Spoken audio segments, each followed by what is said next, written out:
Radio and beyond, which can mean one and only thing. The Tez barely made it here. I barely made it. Welcome to Chip Chat. I'm Chip. Who are you, Tez? You just told him, buddy. Are you shook up a little bit? I'm not a little shook up. I mean, it was just more to give the listeners some context. Yeah, please, fill us in.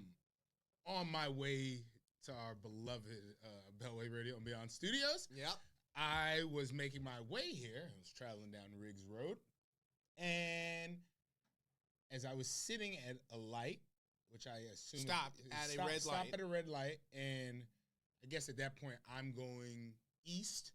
And the other cars in front of me are coming west. Yes. And I'm there, just waiting for the light to turn. And as I look up, I see a car going probably at about 90 miles per hour coming over the hill. I can see the light. Just to set the scene yes. of the relative size of Riggs Road, this is not a 6-lane highway. Right. This is 2 lanes. Yeah, basically at that parking, because there's the parking on lane, the sides, yeah. But it's like 1 lane each direction with a turn lane in the middle. Exactly, yeah. Yeah. So the turn lane is open, and as the car is moving at this high rate of speed and coming over the hill, as all the other cars are also waiting at the light that are going west, he goes in the turn lane. To go around them. Around them. Which puts him pointed directly at yeah. you. And as I see it, I'm like, well, as long as you can drive, yeah, this could be okay. But if you make any... Not a lot of room for error. There's not a lot of room for error there. This is going to be some type of head-on collision that I can't... I'm just sitting, I'm looking, I'm like, there's nothing I can do. I see it. It was a very slow moment in my life, and I was watching it, and as he sped by me, so kudos to you, driver. Jeff Gordon. Jeff Gordon. What is his old name? Jeff Gordon. Drive fastly, call me Jeff Gordon with exactly. the black SS and the navigation. Yeah, right, exactly. A time. Shout out to Nelly. He speeds by me, and then 10 of Prince George's finest. Thank God the police weren't idiots. They stayed on the other side. They knew better. They knew better. They stayed on the other side. But to the person on driving the getaway, that was a good move. Deftly handled. Yeah, you might get away. Get away. He might be like the Jay Powell of getaway drivers. Like, he got it real close, and he didn't screw up. Yeah. I guess his version of a soft landing. Yeah, but I'm here. I like that in our world and in our context, we can use Jay Powell of getaway drivers and have it make sense. Exactly. I feel like that's a very inside Chip Chat. Yes. Tez flavored joke. Yeah. So, yeah. Speaking of, you just made it. Oh, I guess you're done with Liz. Done with Liz.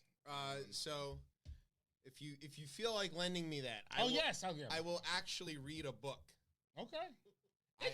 You're like, it's heavy January 6th stuff. It's good. Yeah. It's a subject I you care about. Yeah, and it's from a person that you wouldn't expect. And it's written by somebody I hate. So it's an opportunity for me to grow in a lot of ways. I think so. Yes. My therapist would be proud. Speaking of therapy, this week I'm sitting here like without my computer, like I know, like I've read the show 6 times. Like I've read the show 6 times, and I know every segment on here. Where in reality, I haven't done that. Yeah. We do have a guest this week who's going to join us. Yes. Patrick, who is charging his flagon at the moment. An important part of how we do things around here. Don't start changing stuff. No, hell no. So. We know that it's about to be Father's Day. Yes. So we're gonna have a little fatherly round table. Awesome. As we are all fathers of some kind or another, father-ish, father figures to several things, beings, creatures. There's all kinds of stuff around here. So we're gonna do that. We have news, of course. News. There's always news. Even today, Beer Can Brett with the 9-0. Yeah. Conveniently found a way to not get involved. He's becoming John Roberts number 2. Which according to the tapes we're about to discuss a little later, matters. I'll take that. Yeah. It's not much we got going on around these parts. Like if you just like, hey, the court shouldn't be in. Like if you find ways to continuously say that, I mean, it is tricky because then you push that back to Congress. Push it back on Congress, but it is what Congress's job. job. Yeah, that's the fucking point. And It's what infuriating. I cannot like get my head around is if the ruling came down 9-0 that the people who brought this case did not have standing, how come it got past all of these other levels of appellate courts? And none of them said, hey, wait a minute, you don't have standing. I would like to see who the appointed judges Oh, were. you know who it There was. you go. It was that one dude in West Texas who's like the only guy for that circuit or whatever. So, yeah. So they know that they're Kaczmarek or whatever his name is. Yeah. Okay. So that's news. We're also going to have a favorite segment that I love. Yeah, and that I don't prepare for or have anything. It's called Jokes We Didn't Write. I didn't write, yeah. Now, I'm not saying I got this from Jost and Che, but they got it from us. Because actually, Larry and I used to do this way back before they were even on SNL. And oh, God. This is... We need a sounder for every time I gotta make find something I gotta great. figure out what that is. Brian, don't worry. I'm gonna find something over this he's break. going to get you that sound effect just like he's gotten you all the other ones that he's promised to make for you. Look, He's going to write it down. hey, Then look, he'll definitely read it. You got your keep interrupting. All right? Yeah, you got that. You got one. Got one. That's more than a guess. Okay, also, Hunter loses in court. So does DeSantis. Where the hell is... Well, I know where the NRA is, but where are the We're gonna talk Where are about they? it. We'll have a lot of chance to talk about What the hell is going on here? We were gonna find out how many hot dogs is enough hot dogs and all kinds of other good stuff. It's gonna be wild. It's always this. He went back to the scene of the crime Crazy, today, by the way. Crazy. Maybe crazy. your guy is driving actually, by that intersection again Oh, just God. to see. Well, he was to see... I mean, it took him... He always wanted to make it to the Capitol. Yeah. He finally made it back. Yeah, He was like, take me to the fucking Capitol. crazy. And then Because that's like the true... that's like, real Bond villain shit That's right like there, that isn't it? day, if he did that, that's like the true type of like dictatorship, like one Mussolini, rule. Yeah, that's literally. kind of that's where it tilts this. Because then the people Because he comes walking in yo to cut Mike Pence down from the gallows and go, I am the president forever now. Yeah, that's exactly what that is. not like I know. Chavez stuff. I know people like well, like why is that such a big deal? Or like no, it's that's a different message that you send when you do that when your supporters Burning down the Reichstag. Yeah, It is literally that. Yeah. So, return to the scene of the crime. He left his poop on the wall. Somebody needs to go get it. That's just how it goes. Jesus. So, it's going to be wild. Anyway, do you have a word? Yeah. I've got a word. It's probably not relevant, but we're going to find out. Mine is probably not appropriate. So, sit back, grab some. Homicide. It's barbecue time. You're listening to the best show, the only show, Chit Chat on Beltway Radio and beyond. Sweeps.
Chip Chat here on Beltway Radio and beyond. I'm your host, Chip. With me is Tez. What's poppin', y'all? And joining us at the table, Mr. Black Picasso himself, Patrick Washington is here. What's up, family? How you guys doing? You're like, Good to see you. Yeah.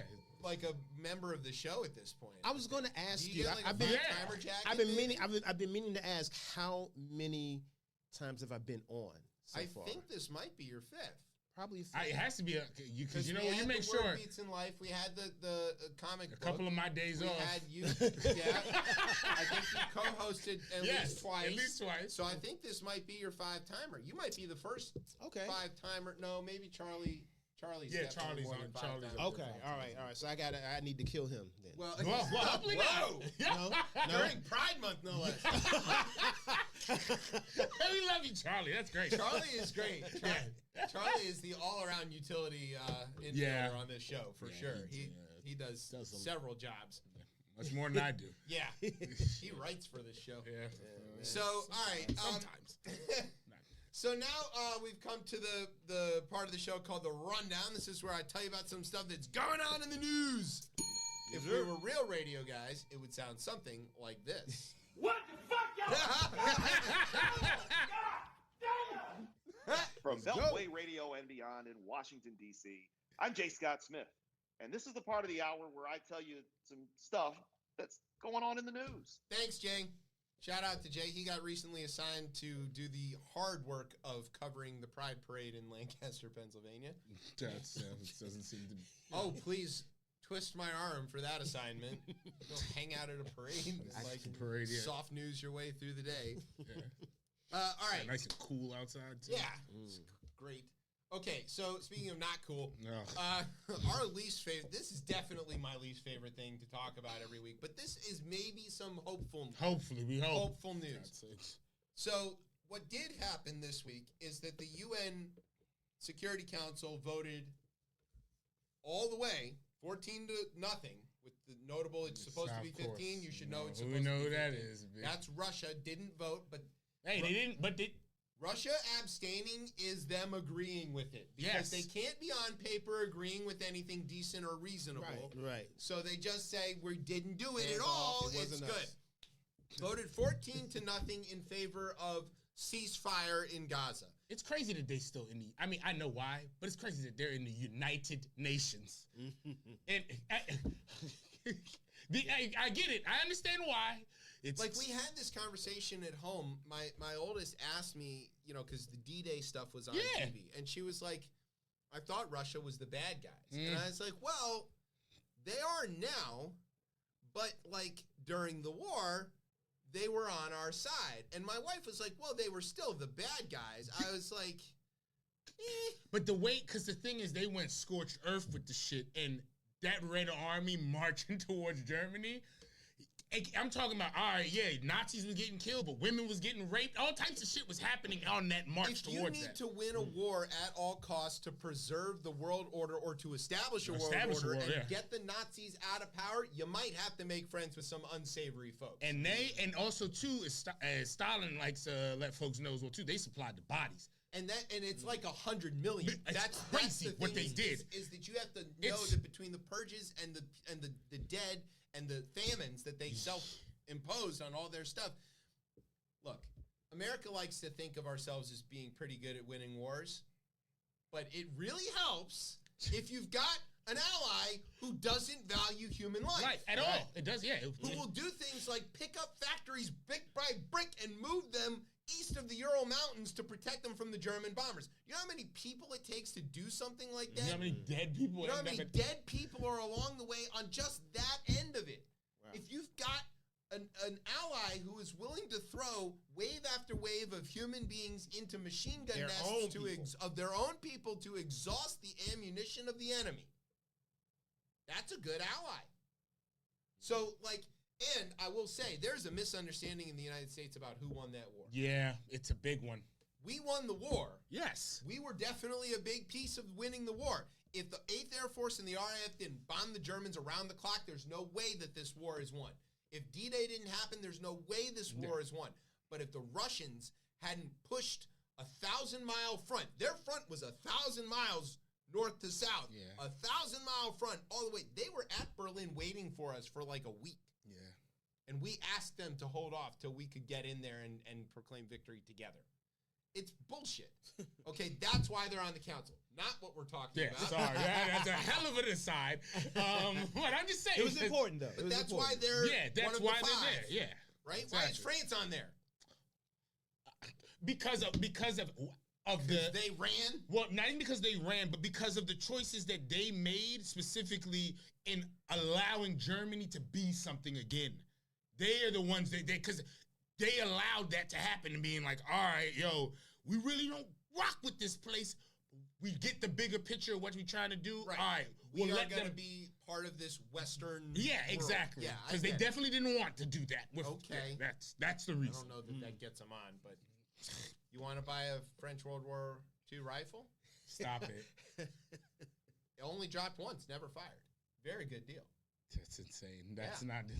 That is true. just Are you serious right now? Look, he's a jack. He's a jack. No, it's terrible. Oh no, the Germans are coming! Quick, Jacques, let's run! Drop your weapon. They ran to Dunkirk. Wait for the English. They're French. What can we say? Okay. Wow.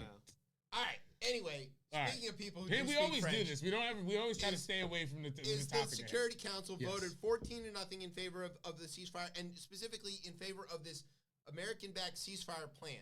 Yes. Okay, that's the good part of this story. Yeah. The tricky bit, though, is like, what is this plan, and who has agreed to it?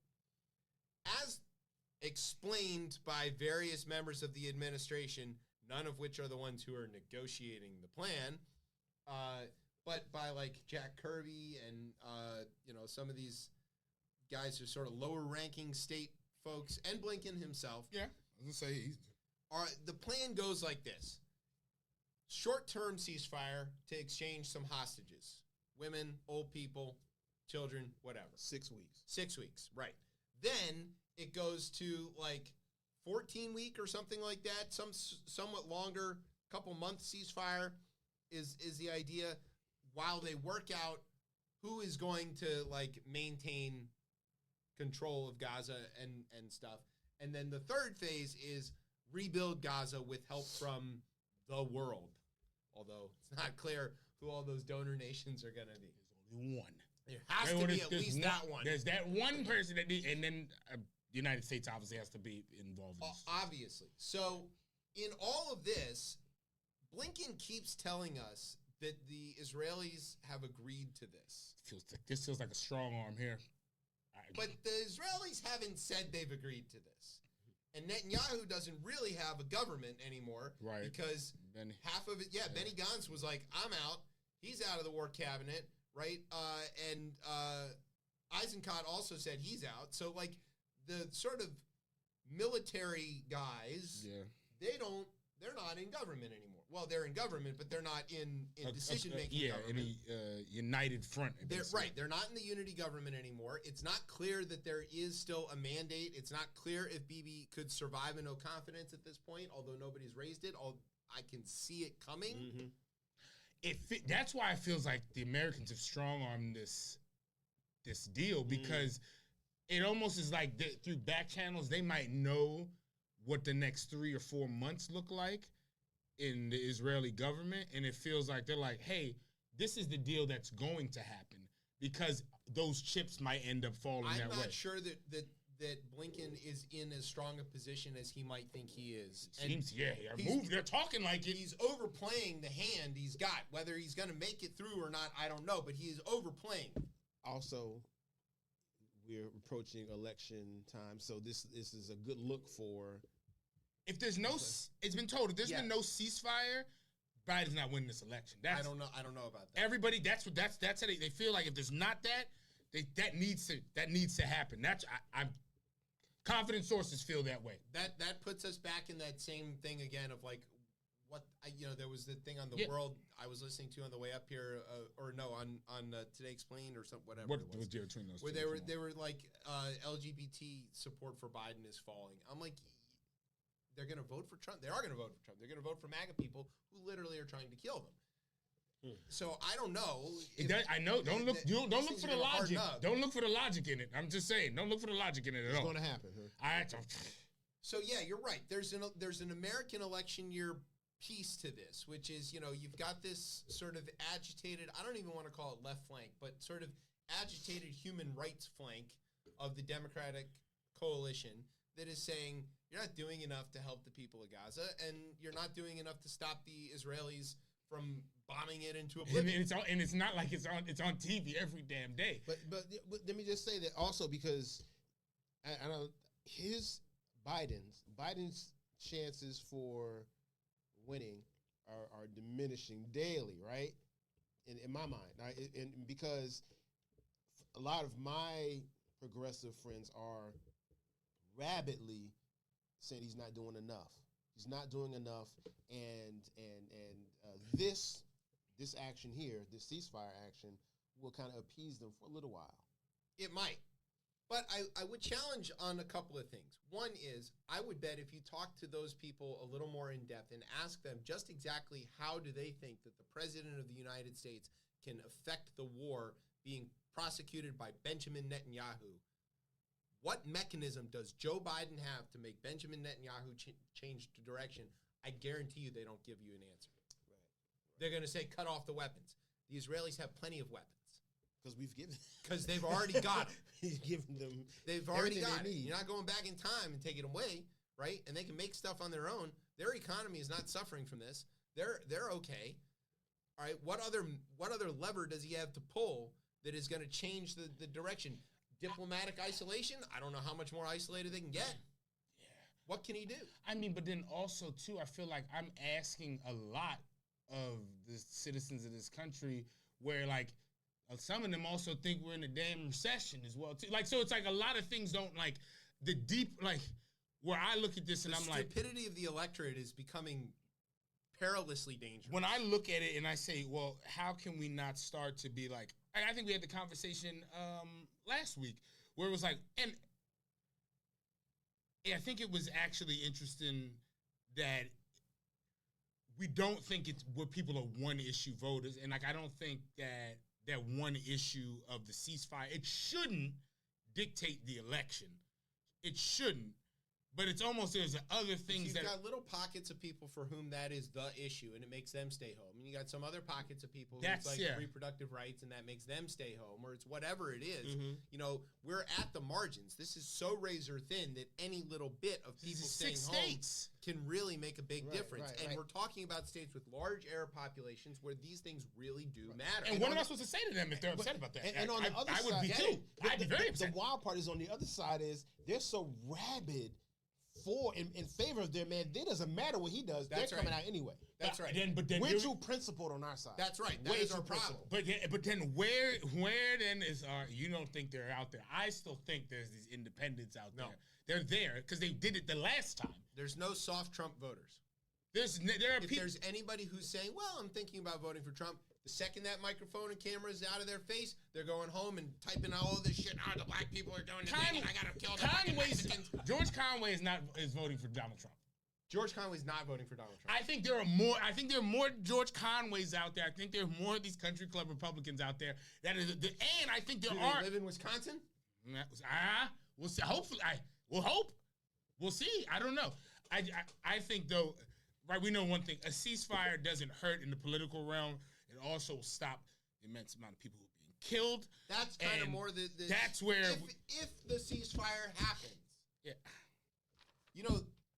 Israel, specifically Benjamin Netanyahu, I got to keep reminding everybody, doesn't care very much about what the rest of the world says or does. So if the UN goes, hey, you can't do that, he's going to be like, make me. You and what army? Right. And the UN's going to be like, oh, shit, we forgot to make an army when we created this charter in 1948. They don't have an army. What are they going to do? Get some Nepalese soldiers to come marching in there and tell the IDF to cool it? You're not going to get the Americans to go in there and tell the IDF to cool it. Nobody is telling the IDF to cool it. But they bombing World Central Kitchen, bro. No one's going in to do anything. They bombing. That's what I'm saying. You go after the paella. Exactly. What the hell? Like, it's not, like, there's no... To your point. You know who might be able to talk some sense into Bibi? What's her name? Martha Ann Alito. Oh, She's apparently a tough cook. Hey. From what I hear. She makes the rules, all right? She makes the rules, and she's putting up flags, and Salmon Alito can't do shit about it. Always on time with that. Pow. So, in the least news-making news story you could possibly imagine, a journalist snuck into a place and secretly recorded Salmon Alito saying the things that he says in public all the time. Yes. Well, they shouldn't even... This is not news. Yeah. I mean, he learned from neighbor Clarence. That's why he knows how to go to these speaking engagements. That's where the real money's at. This is the historical society where people pay to be, around the judges. And there's a rule that you're not allowed to talk about anything that's like pending or whatever. But Alito, he doesn't care. He's like, what are you going to do? Fire me? None of them care now. They just put out these things. They're like, oh, you want us to... I love that there's you can tell Clarence Thomas is like, I'm untouchable. Here's everything I do now. Well, and it turns out that remember his son that they had adopted, and that the billionaire Harlan Crow had paid for him to go to Randolph-Macon for... It's just too much. It's just crazy. His name is Harlan Crow. Oh, that's a good name. It's like a Harlan character in an antebellum movie. My man, Old Crow. Yeah. the son, right? It hasn't heard from neighbor Clarence or Ginny in like 20 years or 10 years, some long period of time, and now he's suing them for like what they did to him. No, they like went after him, legally and financially and stuff. They cut him off, and then they were like, see ya. They accused him of being a drug addict and all kinds of stuff, so they sued him for defamation. As you do to your dad, fake dad. That's weird too. It is. I think more will drop on that eventually. I think, and Matt Gaetz and his weird son, adopted son, Cuban son. What's with these white guys adopting, and I'm putting Clarence in that category, adopting, I don't little sons of color that to like fucking guy, man, show that they're caring about. Well, I've got one that I care about.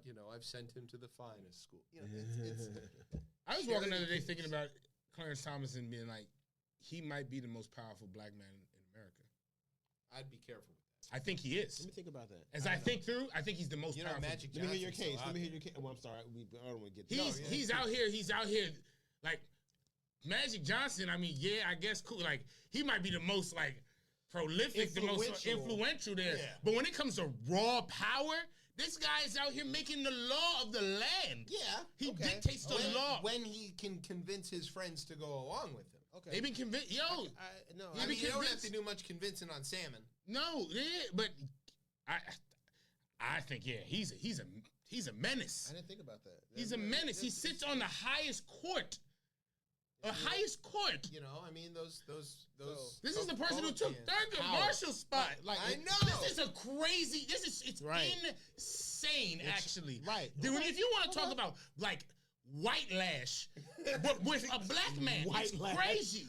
Shout out to my man Byron Donalds. But like for like that term in his book. But I'm like, it is like, all right, we're gonna rectify all this shit here. Y'all want to do all Brown versus Board and all that, and then he had the nerve to be the actual Supreme Court justice in his seat. In it's like Marshall's seat.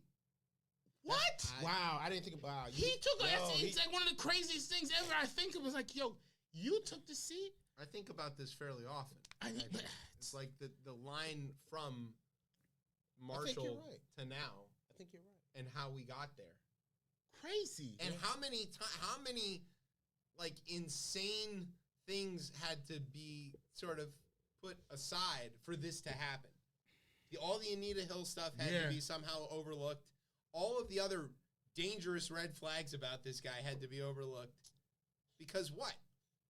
Because the same thing that makes Byron Donalds the thing, where if white supremacy wants to operate in polite society, they need a blackface spitting their nonsense.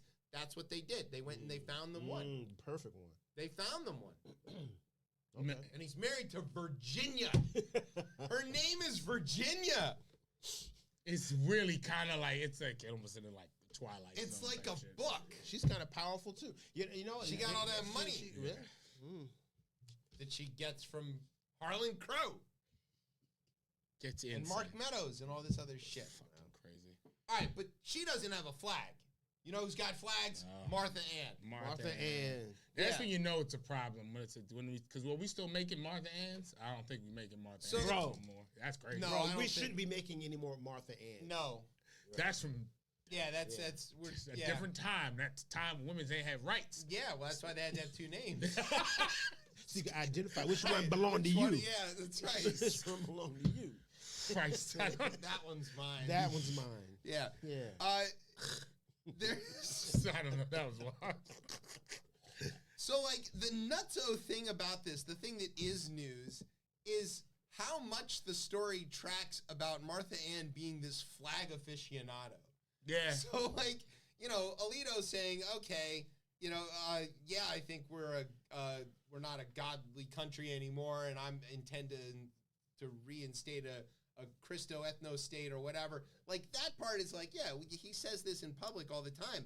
But there was a lengthy exchange with Martha Ann at the same dinner in which Windsor asked about the blowback that the couple had received after the Times had reported on the two flag displays that had been associated with Trump's attempt to overturn the election. And, you know, Salmon told everybody he's not fond of flying flags. He doesn't like flags. In Windsor's recording, the justice's wife sounded unrepentant, described her critics as feminazis. Way to resurrect that one. That's a great one. That's a great one. Whoa. Shout out to Rush Limbaugh, still sober.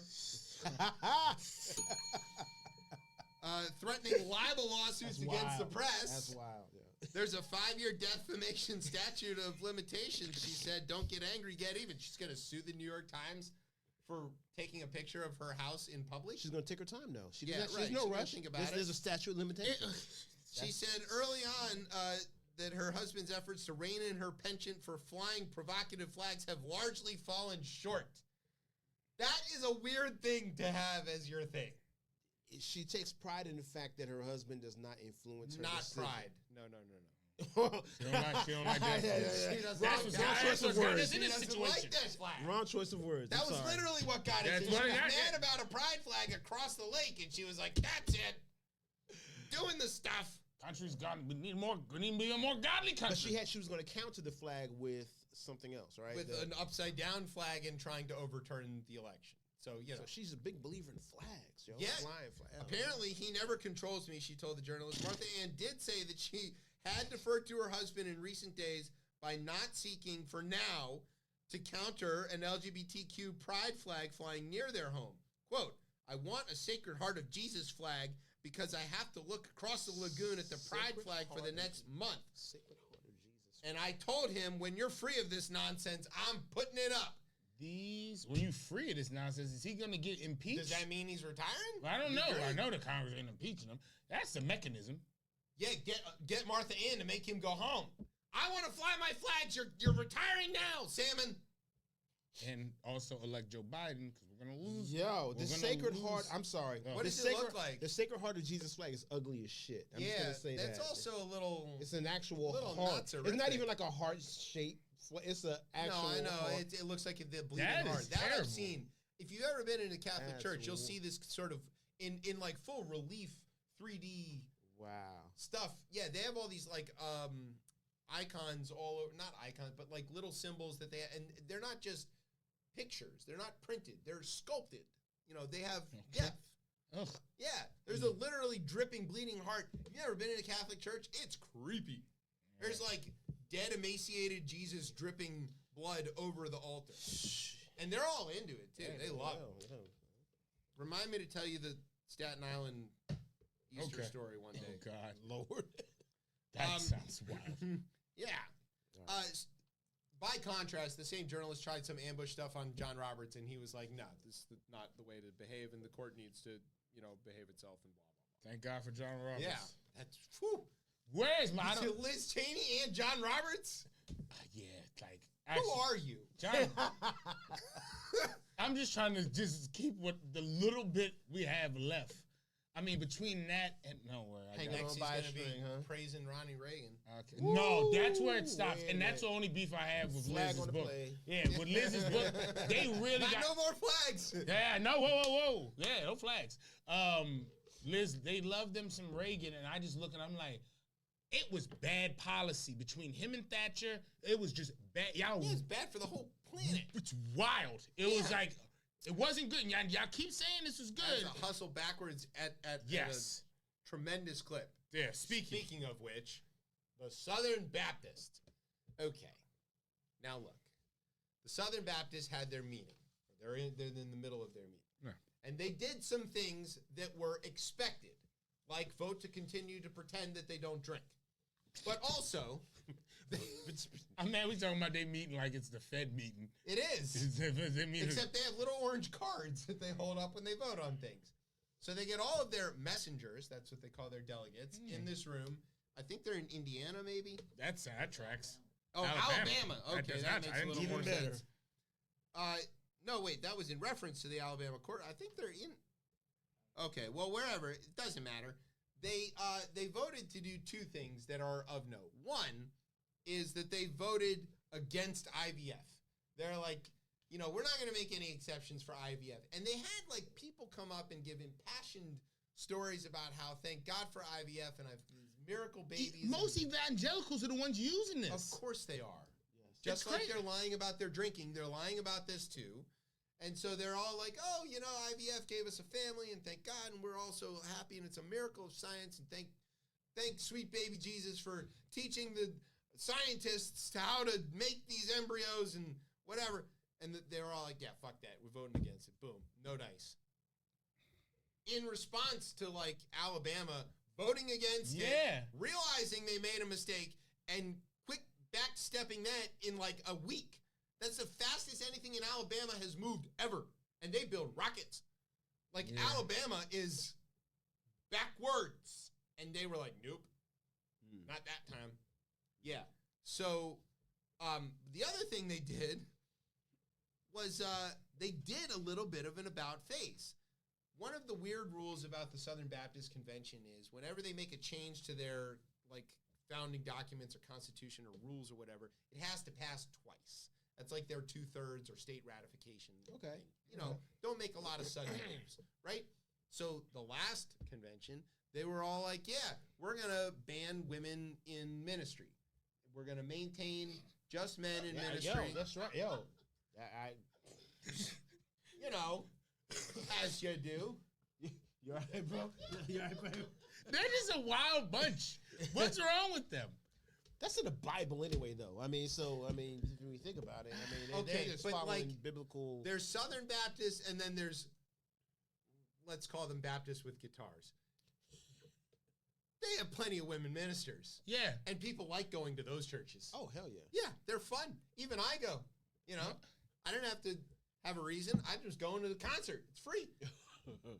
But early Wednesday, representatives of the 14 million member network narrowly rejected a constitutional amendment barring women. So they said no. They voted against it. They're going to keep women, though a majority supported it. The move would have affected hundreds of churches where women serve in positions such as women's pastors or children's pastors, especially, here's the kicker, minority congregations where having women in official leadership positions is more common. Constitutional amendments require a 2/3 vote to approve. The motion only got 61%, not 66. So very close, very close. Wow. So if you're a woman Baptist pastor, you still have a job. Till next year. Vote again. Yeah. I think it's interesting, though, for the... Weird performance review, that one. The IVF. Because...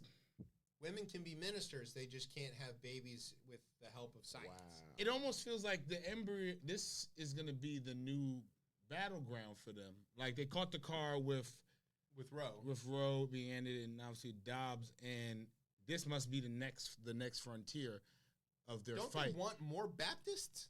Isn't that how you make them? Just IVF it seemed like people had very impassioned speeches here, talking about their son that they have because of IVF. I have another son. Are they going out and recruiting new Baptists, or are they just like growing them at home? I don't know how church works. Me, same here, me either. Yeah, well, it shouldn't have anything to do with it. I mean, supposedly, but it does.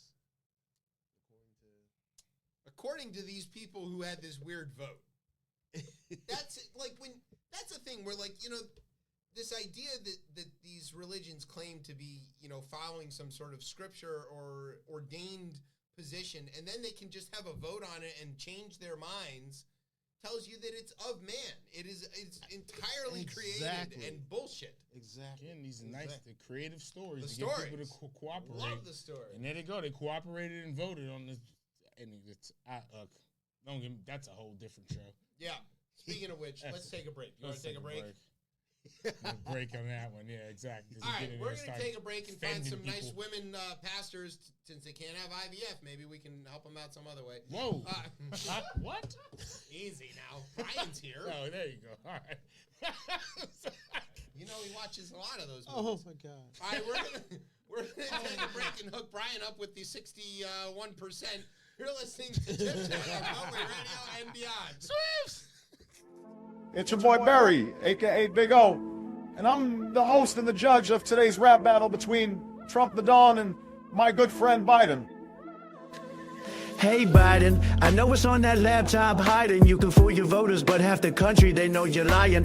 I'll never go to jail, the DA keep on trying. All the billions you supplying to Ukraine, people dying. You got blood on your hands, well your puppet masters do. They're coming after me, they should be coming after you. But we know the whole swamp is evil and that's the truth. You can go and ask Julian Assange for the proof. You said black people who don't vote for you are not black.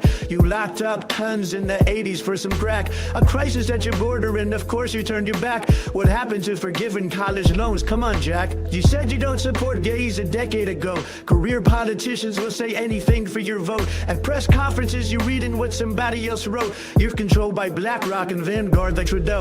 Your wife is not a doctor, but she says she is. Why, Joe? Hey, Joe, who wrote the 94 crime bill? Here's to the most famous president. 3 cheers. Your daughter said you showered with her well into her teen years. You said Obama was the first well-groomed black man. You eulogize Robert Byrd, please give up the act, man. Messing with me, you messed up big time. Oh, I can't forget 10% to the big guy.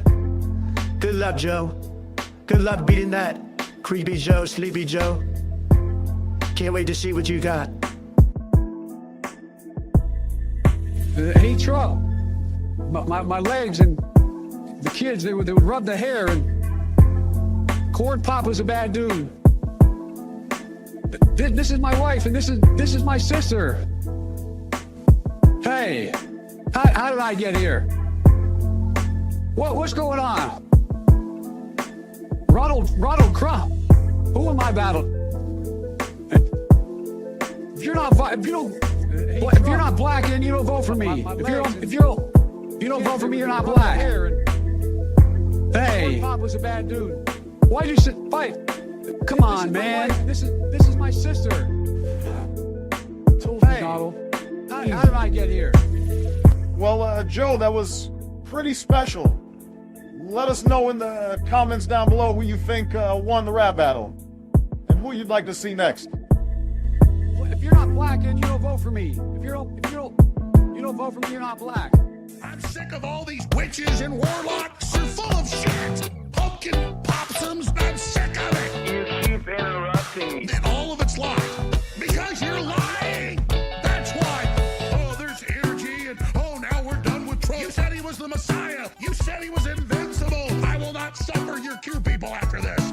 I knew what you were day one. I know what you are now. Witches and warlocks are full of shit. Pumpkin possums. I'm sick of it. You keep interrupting me. And all of it's lies.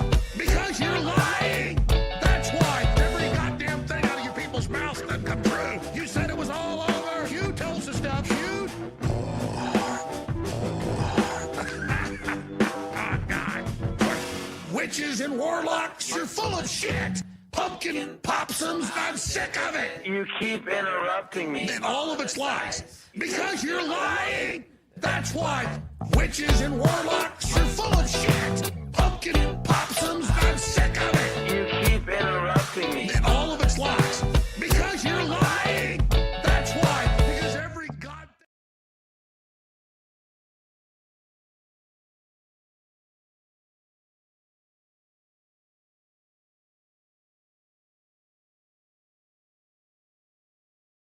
Welcome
back to Chip Chat here on Velvet Radio and Beyond. I'm your host, Chip. With me is Taz. What's Bobby out? And Patrick's here with us. What's up, everyone? Don't ever play that fucking Biden thing again, all right? Hey, you wait till after fucking November to play any shit like that again. Yeah, that on was our horrible. fucking airwaves. That right? was horrible. We got a fucking election to win here, and you playing around out here. I think Brian's joke is that they're bad at rapping. Oh, guess it. We can't. I'm afraid lately, all right?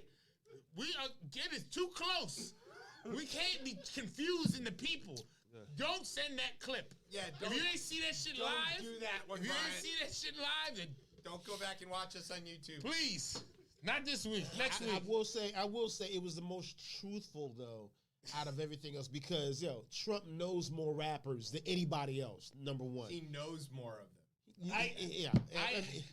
Yeah, he does. He knows more of He has them. met them. He's met them. They've revered him for years. And someone's gonna steal. No one's got. Pre-apprentice Donald Trump is like a massive, He was touchdown an in icon. hip-hop. He was Of an course. icon. And yeah. Because he was the face of Millionaire. And that's like if it wouldn't be the first book I would write, and hopefully no one steals this idea. They probably will. But I want to do some deep research into Trump and his connection to hip hop because it was prevalent. It was early. It's crazy. Yeah. If you looked up Trump and rap lyric, only God knows how it's just incredible. Famous rappers who have name-checked Donald Trump throughout the years. And he was in pre-politics. and he was always in pop culture.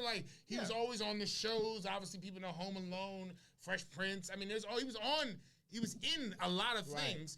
And this is also too, hip hop still rock with him after the Central Park 5 shit. This is wild. Which is crazy. It's crazy. Because that was on us though. Because it is on us. Yeah, it's on us totally because we weren't locked in to our own culture. Our own people. Because there's no reason to knowledge of self or whatever. Exactly. Yeah. Exactly. That's always I would love to do some deep research into that. And just try to find what that through line is. I wonder how much of that he actually encountered though.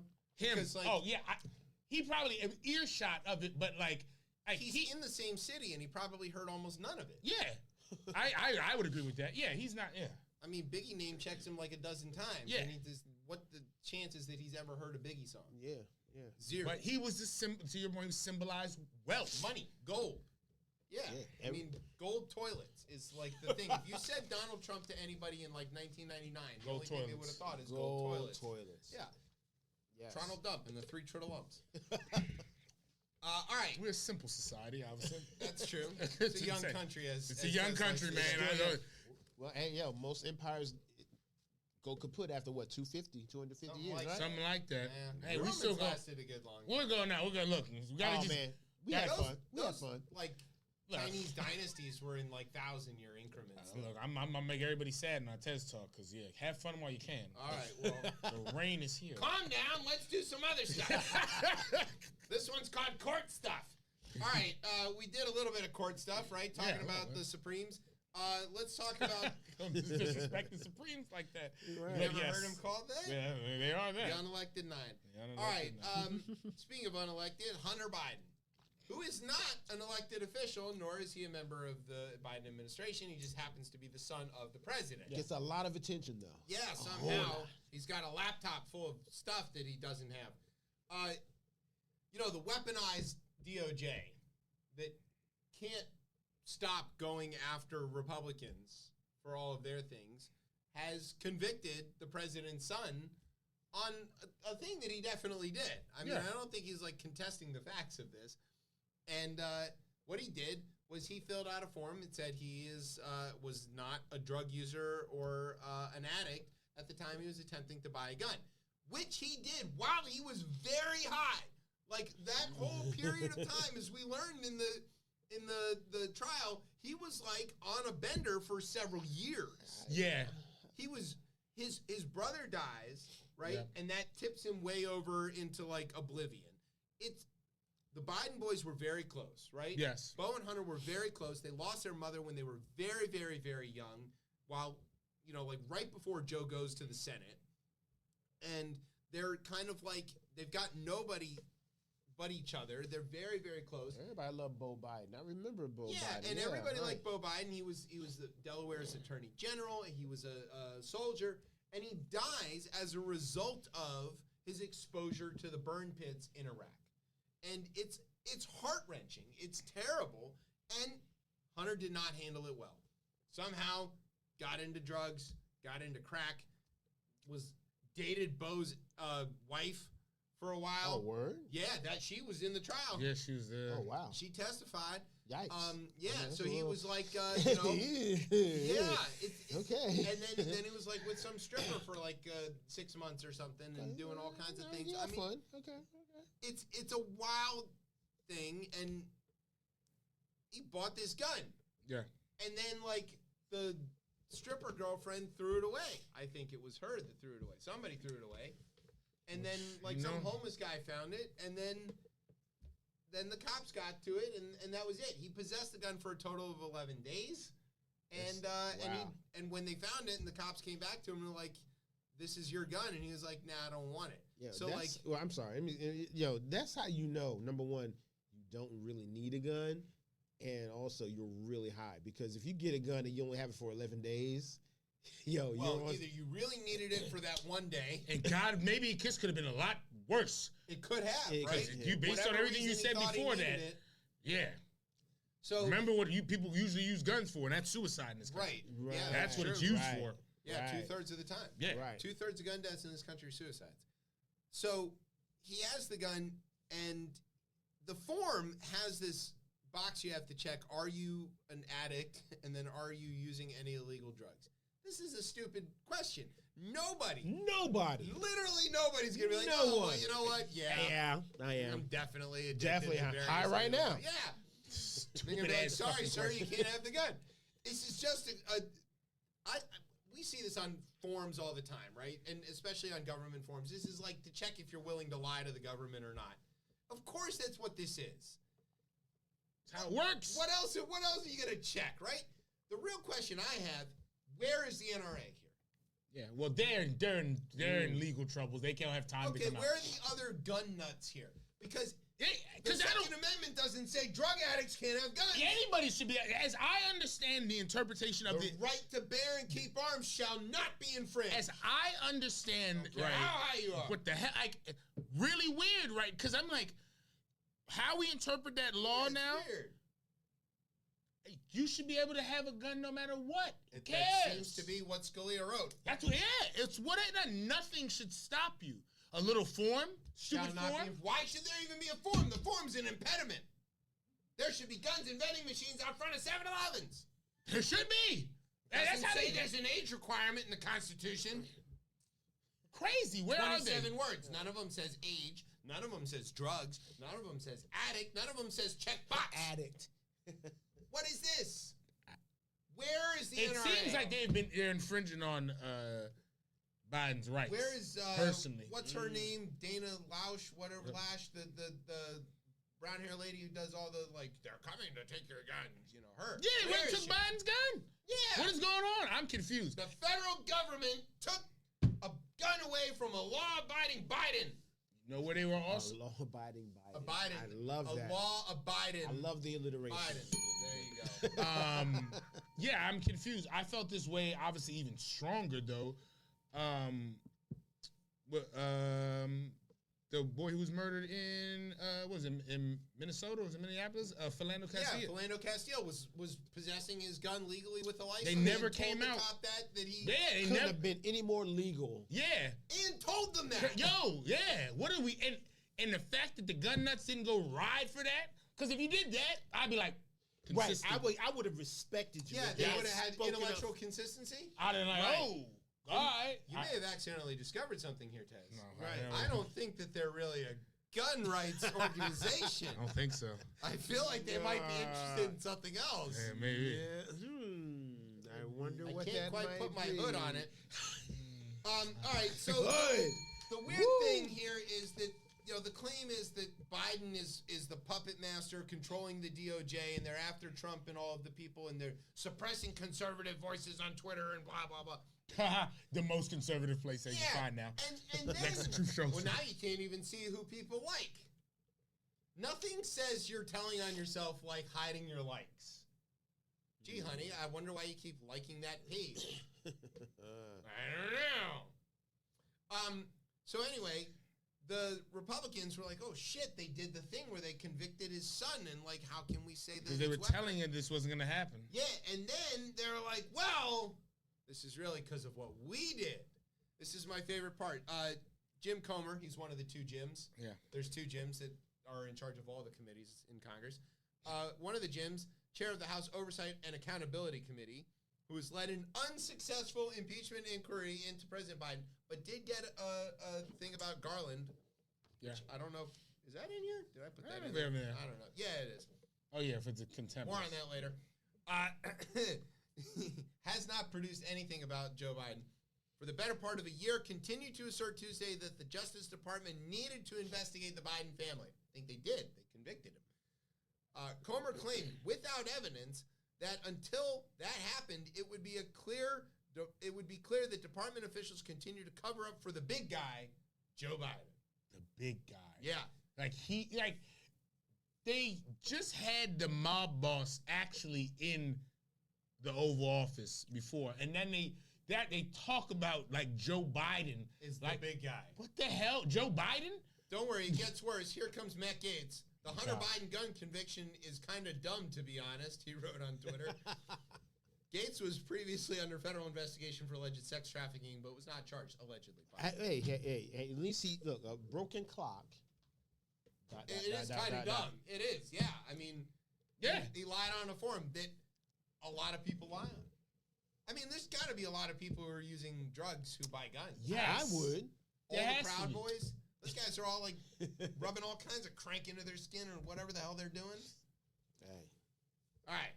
Speaking of court things, Tallahassee, Florida. Dateline.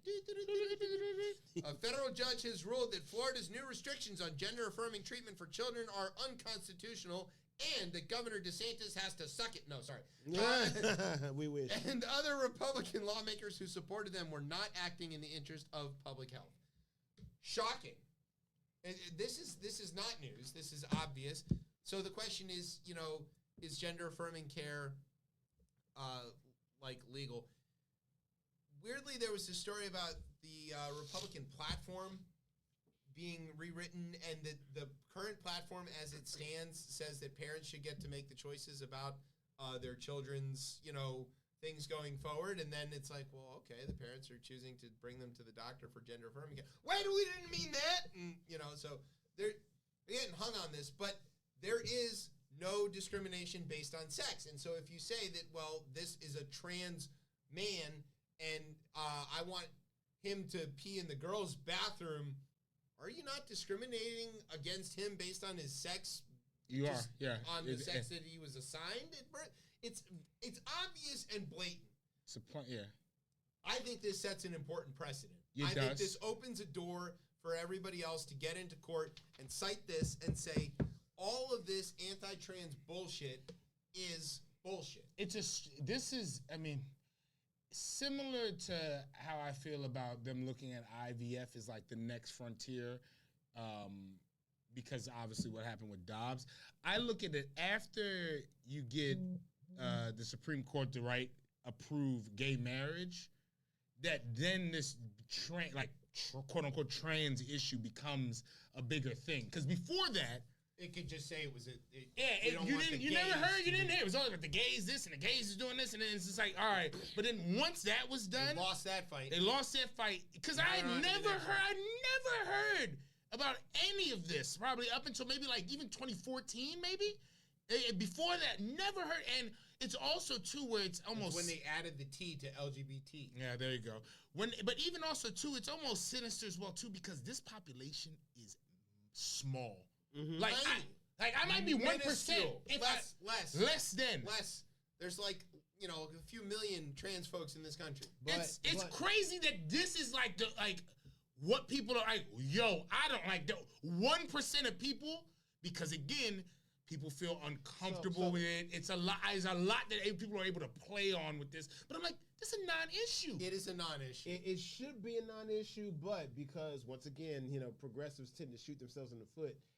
Because we love speaking up for those who can't speak for themselves. Right. And this is a small, segment of the population who can't really speak for themselves, and there's not enough of them to do that. Right. And so we were all clamoring to speak up for them, and it's not really an issue. It shouldn't be yet. You know what I mean?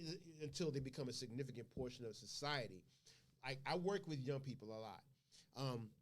And I got a couple of young people, 13, 14, 15-year-olds who will express themselves as being gay. Okay, well, look, fine. Hey, look, hey, I'm here for you. Let's talk about it. Let's work it out, da-da-da.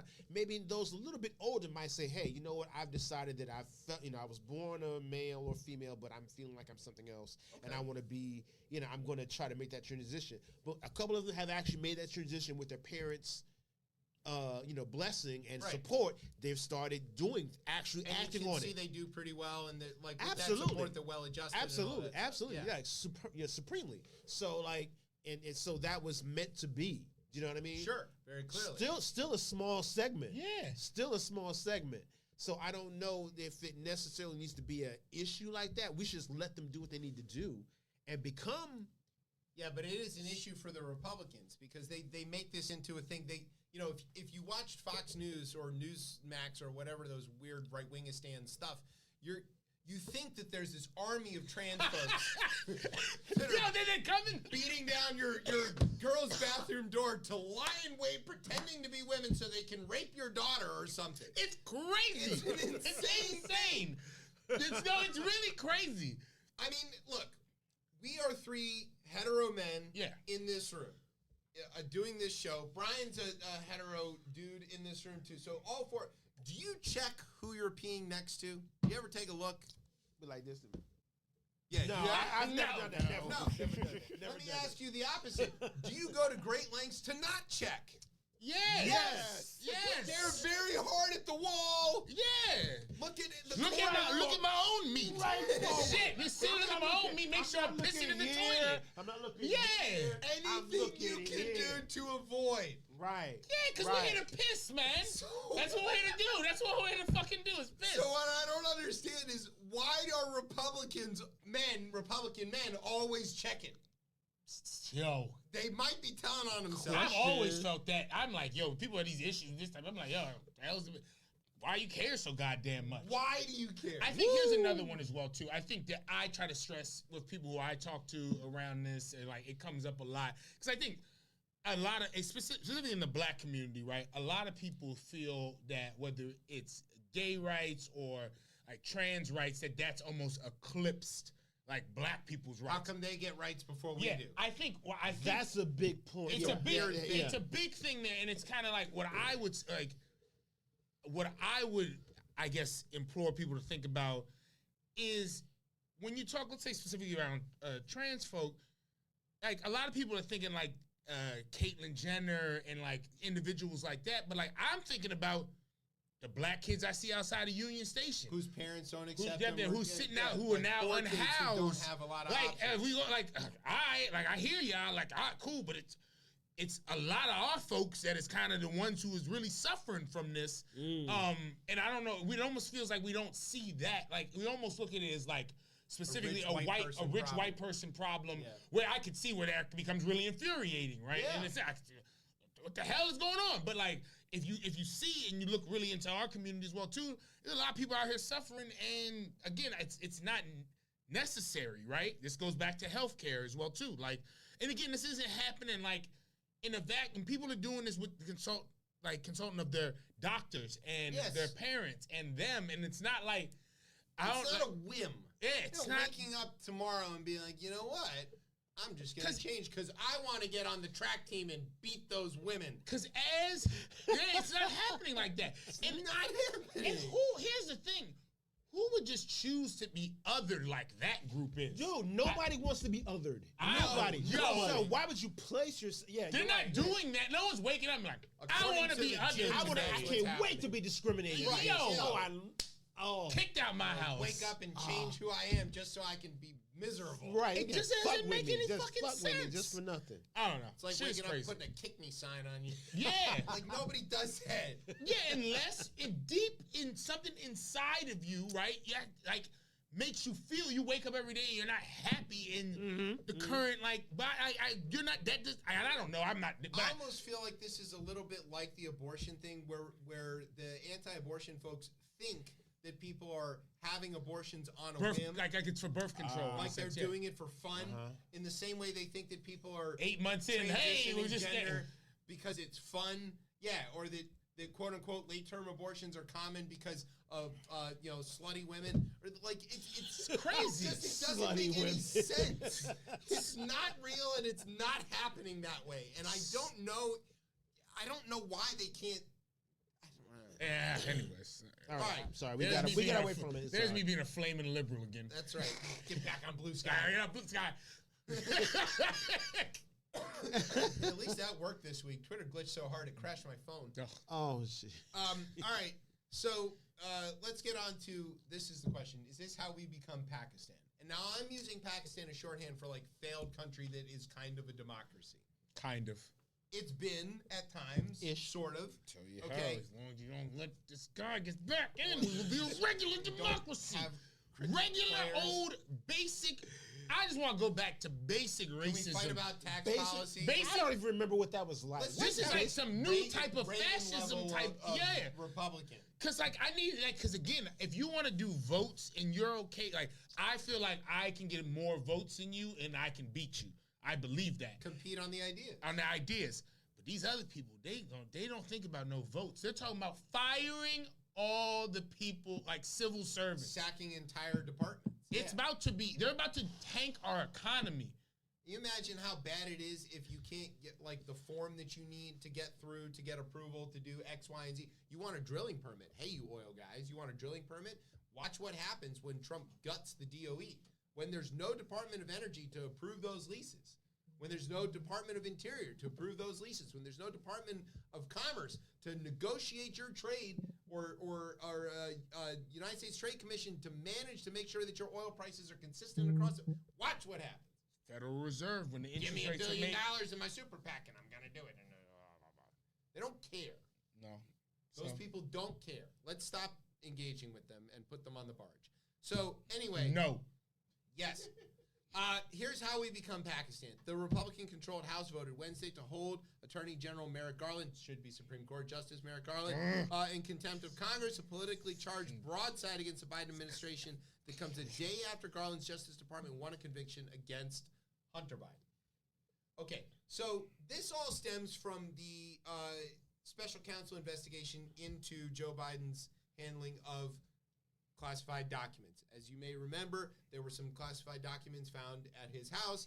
They were not really being shown off to people at cocktail parties the way they were at Mar-a-Lago. They weren't in the bathroom where everybody could get to them. They weren't unlocked. They were locked in a garage, but whatever. And so, as a regular president would do, gives complete, independence to the Justice Department. The Attorney General appoints a special counsel, a Republican, by the way, named Robert Hur, who goes through and does an investigation into Joe Biden. He comes back and decides not to press any charges because he basically figures, I can't win in court. That is what a prosecutor's job is to do. If he thinks he's got a case, he's going to go for it. If he doesn't think he's got a case, he will not. Isn't this the same one who's charged him with being the reason he couldn't win in court is because he's... He said he was a kindly old man, essentially, with a failing memory. The Republicans are sure that there's something on the tapes of those interviews that is going to incriminate Joe Biden. And even though Robert Hur told them in open testimony, no, there isn't. And didn't he give the transcripts? Here are the transcripts of them. Anyway. So there are transcripts. But they don't trust the transcripts. The transcripts are there. So you could go and read this and be like, is there anything he said? There it is. They don't like to read. Right. You may have found the root of several of their problems. Christ. Illiteracy. Mississippi's the lowest in the country. Illiteracy. So they're like, there's tapes. We want the tapes. And the Department of Justice is like, we're not going to give you the tapes because we gave you the transcript. Give me the audiobook. And we right. Let's get James back on from Elephant Audiobooks up there in Boston. He can record that transcript, make it sound like Joe Biden. We've got a guy who can do the voice. I'll do it in Australian. We got a deal. Australian. Okay. Yeah, I offered to be his Australian narrator because I speak Australian. So, yeah. So anyway, they want the tapes. DOJ doesn't want to give them the tapes. They cited executive privilege, which is pretty common. There's nothing like sneaky or weird about this. They say it's a bad precedent to do that. Yes. I agree. Because the DOJ knows, Garland knows, that the Republicans are not interested in the content of the tapes except for the point that they can cut them up and make them into weird AI rap videos featuring fake Barack Obama. No! How many times did Trump claim executive privilege? Let's not do the whataboutism. All right. I'm sorry. How many times did he do this? I'm sorry. It's obvious what they want. There's no reason to give them this. There's no legal reason to give them this. All right. And so Garland's like, no, we're not giving you this. Okay. There was one Republican who voted against this. Oh. Okay. One. Yeah, one. Because there's always one. Because there's not always one. Dave Joyce of Ohio was the only Republican to vote against the measure. Quote, as a former prosecutor, I cannot in good conscience support a resolution that would further politicize our judicial system to score political points. What? The American people expect Congress to work for them, solve policy problems, prioritize good government. Enough is enough. He's getting primaried. He is so good. Like I told you, there's only one. There is always one, and there's only one. Jeez. And he'll be gone in... I saw his whole career. I'm like, what the hell? He's angling to be the next Joe Walsh. That's what he's doing. Look, come on our show, Dave Joyce. We'll be ready for it. Good for you. We rehabilitated Joe Walsh's career. And don't say that we didn't either, because you don't want me to get a big head about that. But the guy's all over CNN and MSNBC. But when he was at the bottom, who was there to pick him up? This show. And we brought him back into the mainstream, and now he's on to doing great things, helping try to bring this country back together. Godspeed, Joe Walsh. Tough job. But we support you. Go blue. That's right. I can't believe Except he's from Illinois. And I'm surprised you want to bring on somebody from Ohio. He's doing something good for the country. I'll excuse him. All right. I was very surprised. Oh, we have something against Ohio? Is that I did not know. Do we have something against Ohio? He hates Ohio. Oh, he hates Ohio. Keep interrupting. All right. Yeah, exactly. There you go.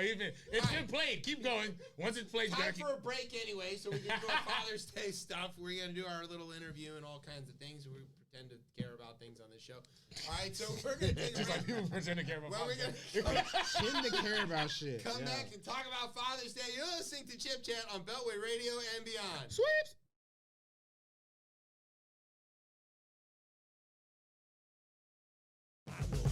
Your leftist ass like corn on the cob. I'm ready. I will eat your ass. I will eat your leftist ass like corn on the cob. I'm ready. I will eat you. I will eat your ass. My children aren't going hungry. I'll do it. I'll drink your blood. And I'm starting to think about having to eat my neighbors. You think I like size it up? I'm gonna haul him up back chain. Chop his ass up, size it up. I'm gonna haul him up back chain. Chop, chop, chop, chop. I will eat your leftist ass like corn on the cob. I'm ready. I will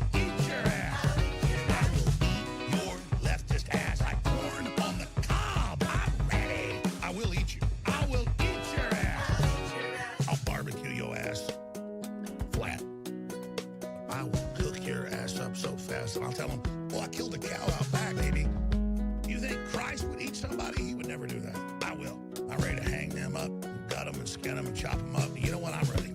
I will eat your leftist ass like corn on the cob. I'm ready.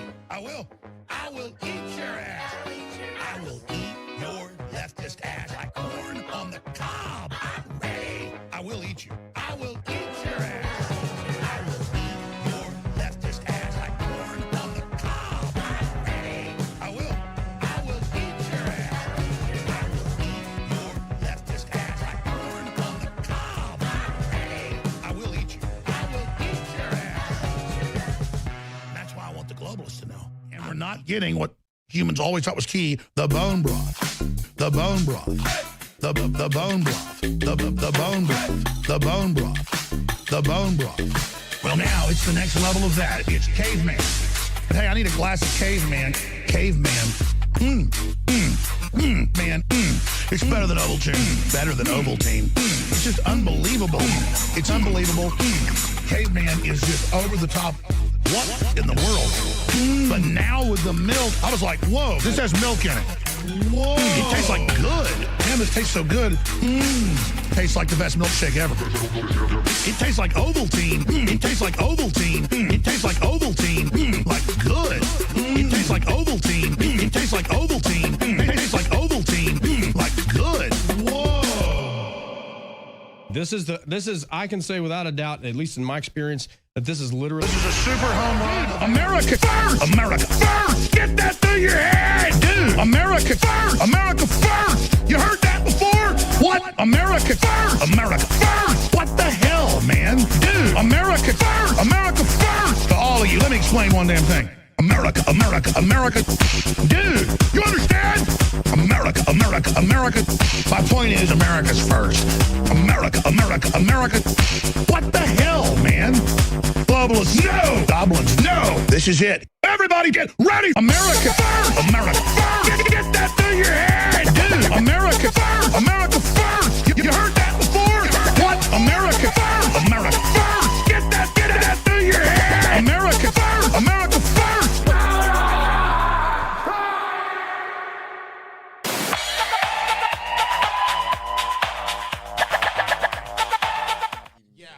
Replace it with ribs. Hey, welcome back to Chip Chat here on Beltway Radio and Beyond. I'm your host, Chip. With me is Tez. What's popping out? Is that leftist ass ribs? Yeah, no. Baby back in this case. I've got a method. I'm going to give it a try. I hadn't done, it's like a double foil wrap thing. We're going to give it a go. All right. What's the worst that can happen? I'll end up with ribs. Yeah. I mean, it's like nobody loses a barbecue battle. No, everyone wins. Everybody gets barbecue. Everybody wins. Yeah. So let's talk about Father's Day. So tonight we have three fathers sitting here with kids of varying ages. Since this weekend is Father's Day, Sunday, in fact, we thought it'd be interesting to reflect on the holiday, what it means to us. So just so everyone knows that in Catholic countries in Europe, it's celebrated on 19 March is St. Joseph's Day, which I guess is in honor of Joseph, Jesus' father? I guess. Is that how that goes? I don't know. When do you guys go to church ever? I don't know. Yeah, Not me. I used to. Okay, isn't it Jesus, Mary, and Joseph? So that's the Joseph, right? Yes. Yeah. Okay, I got something. Yeah. He was the one that got surprised. Like, oh, Yeah, what? he You're was like, what? what do you mean? What? You're pregnant. I just learned about Divine what now? I just learned about Next Paul. time on paternity court. Paul. Yeah. I just learned about that. Maury Povich in Jerusalem would have been making a killing. Yo, You know? insane. According to the test, tablet. Joseph of Arimathea, you are not the father. What? Yeah. All right. I will raise this kid. Yeah.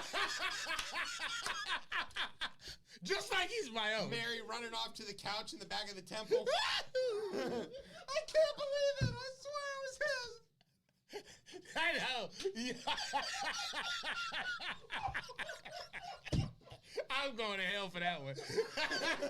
It's just a story. There's no hell. You'll be fine. If I don't believe it, right, I can't go. Y'all killing it. Y'all killing it I tonight. hope don't kill too soon. I can figure out where I'm going to go. Calm down. All right, so America first. In the Catholic countries in Europe, it's in March, and it's tied to the Catholic stuff. I cannot. It became a thing in the United States around 1909, 1910. It's a public holiday in Lithuania. Oh shit, they doing it better. In some parts of Spain, apparently, it's regarded as such in Italy until 1977 when they decided not a holiday anymore. Sorry, Italy's not a real country.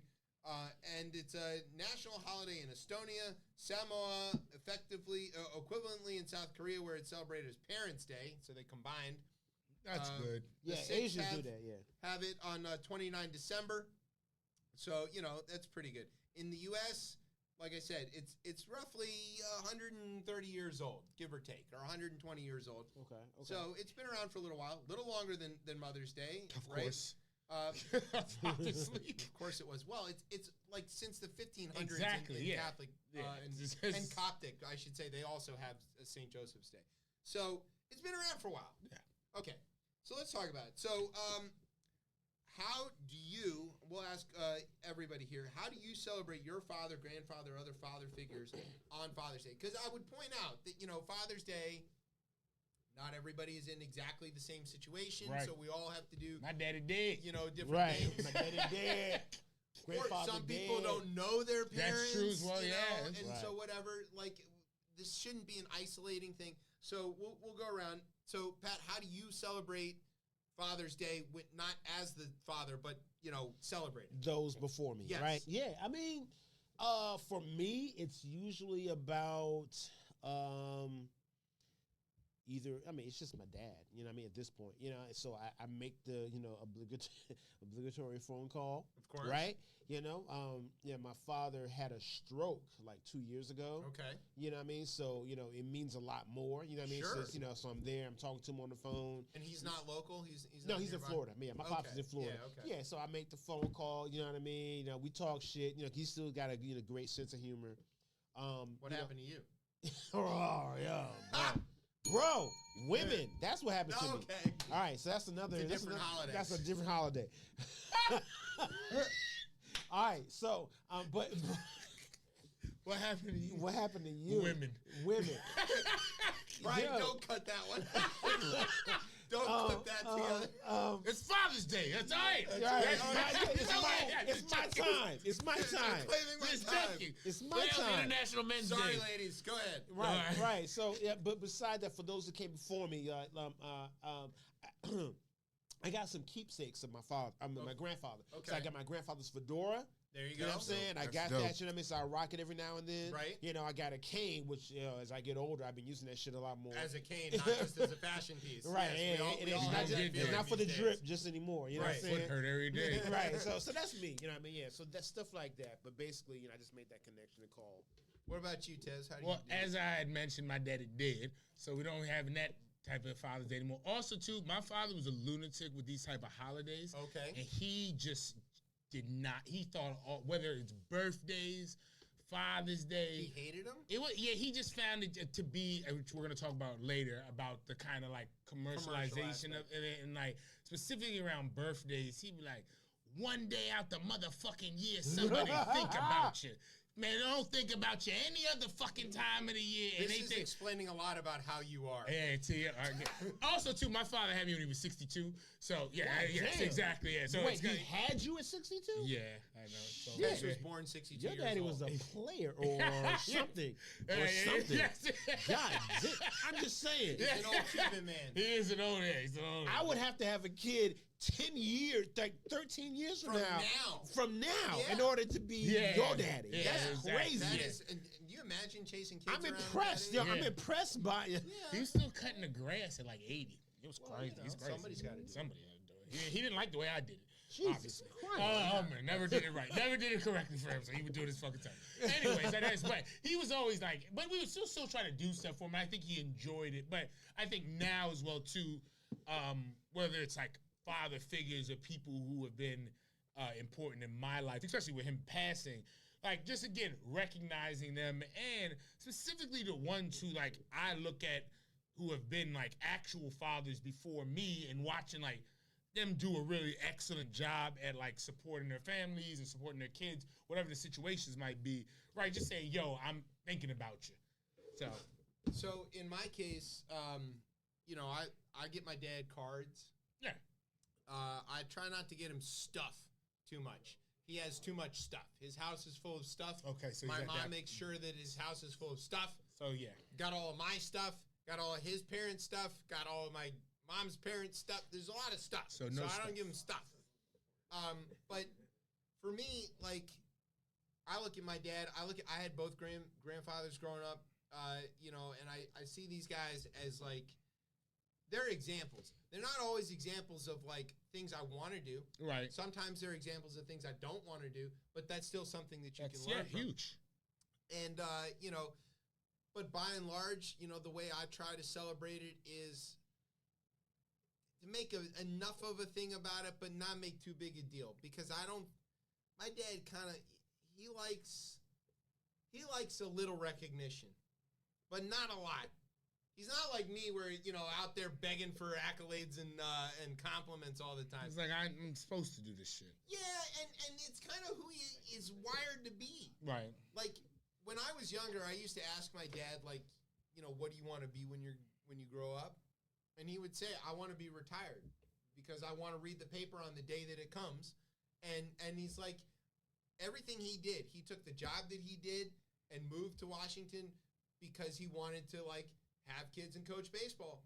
And that's what he grew up to do, was have kids and coach baseball. Right. So I feel like he did it. He got it right. That's rest. For some people, that's the definition of what rest is. You know what I mean? I just want to be able to spend time with the kids and do what I want to, you know. It's starting to feel like that for me in a different way, because now that I got 2 of my 3 in curling and I'm there coaching with them, you know, I wish they were playing baseball. They're not playing baseball. They're kind of expressing a bit of interest in soccer, which I'd love to get them into that, but I don't know if they're going to stick with it. But they do love the curling. And you go soccer, just get ready to go broke. Well, curling ain't cheap either, but so both of those. But you know, I get the thing about being the coach, because it's not enough just to be like the mentor about life. That's our job as dads. But to coach in a sport where it's a competitive thing, that feels different. And it feels good, I gotta say. Yeah. So now let's talk about us. You know, we're all dads. How have you celebrated, or how has your family celebrated you for Father's Day over the years? I got a really dope chair. Like my good nice chair. I got a nice chair. See, that's how you. This is a dad show. That's right. It was a I know that's great chair. I'm telling you, this. I've never heard that about the chair. Tell me about the chair. It's just like it's a very nice soft chair. It's big too, where you kind of can sit. It's great for napping, but then you also can be productive in it if you need to be.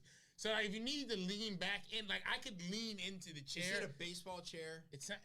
It's not in the right. No, it's not, because it's like a reading chair. It's a reading chair because I don't have it facing a TV. But so I it's I like can a reading definitely nook. like feel that, because when I was in high school, the thing I wanted more than anything in the world was this Michigan beanbag chair, and I got it, and it is the chair. Chair.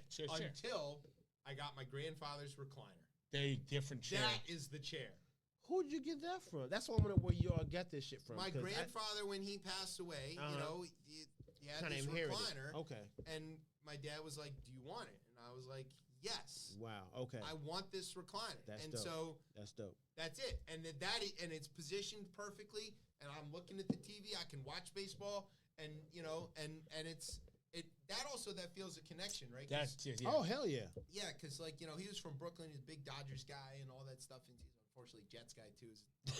But you know, so like, but I get, you know, I can feel that, and I can sit in the chair, and I can watch the game, and I can feel like, you know, there's some DNA involved in that as well. Because like, so. you know, his DNA had him positioned a certain way where it was comfortable for him. That's right. And you had that same DNA. And he wore a groove into the chair in that way. So if I'm going to be comfortable in the chair, I got to sit the same way. That's right. Way, so and it works. It does. You feel it. It does. I like that. So how does your family celebrate you for Father's Day?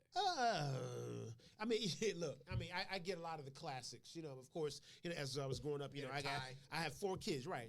No, I mean, and it was like, okay, you get the ties, you get the socks, you know, you get the. You know, I could use some the socks. goofy shit, right? If my family listens to this show, I could use some. Socks are never got it. Socks never out of style. You need socks. Yo, what you know? The funny thing And is, like, shirts. funny thing is, in my younger years, I thought it was some bullshit. But now that I'm older, I really appreciate that. Because you have a place where you can rock these ties and you can use them. That's number one. Number two, because they've learned me now and they're a bit older, so my kids are like in, you know, like late teens, in early 20s now. So they're buying you stuff that fits you. That fits me. You know what I mean? They got I got style. They understand my style. So they get me ascots. Nice. I don't get ties. I get ascot. Woo. That's my vibe now. I retired like 2 Way years too ago. classy. So I can. It's time for me to start rocking.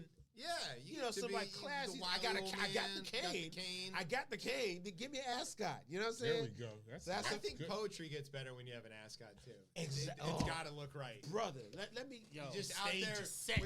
I'm holding about to your little notebook. I'm about to blow up. You know what I mean? Wait, next time you see me, I'm gonna be like, yeah. You're gonna be in rarefied air. You have to pay to get me on here next time. Yeah, that's right. We'll have to pay you on the show. Yeah, look. So my kids are very young, and sorry, so like, this is the last time we'll see you. Right. It's nice knowing you all these years. I got his money. Forgetting me. Yeah, look. Jesus. 10 years of friendship. Don't care about that. Right. Maybe on Father's Day I get some money. I got some.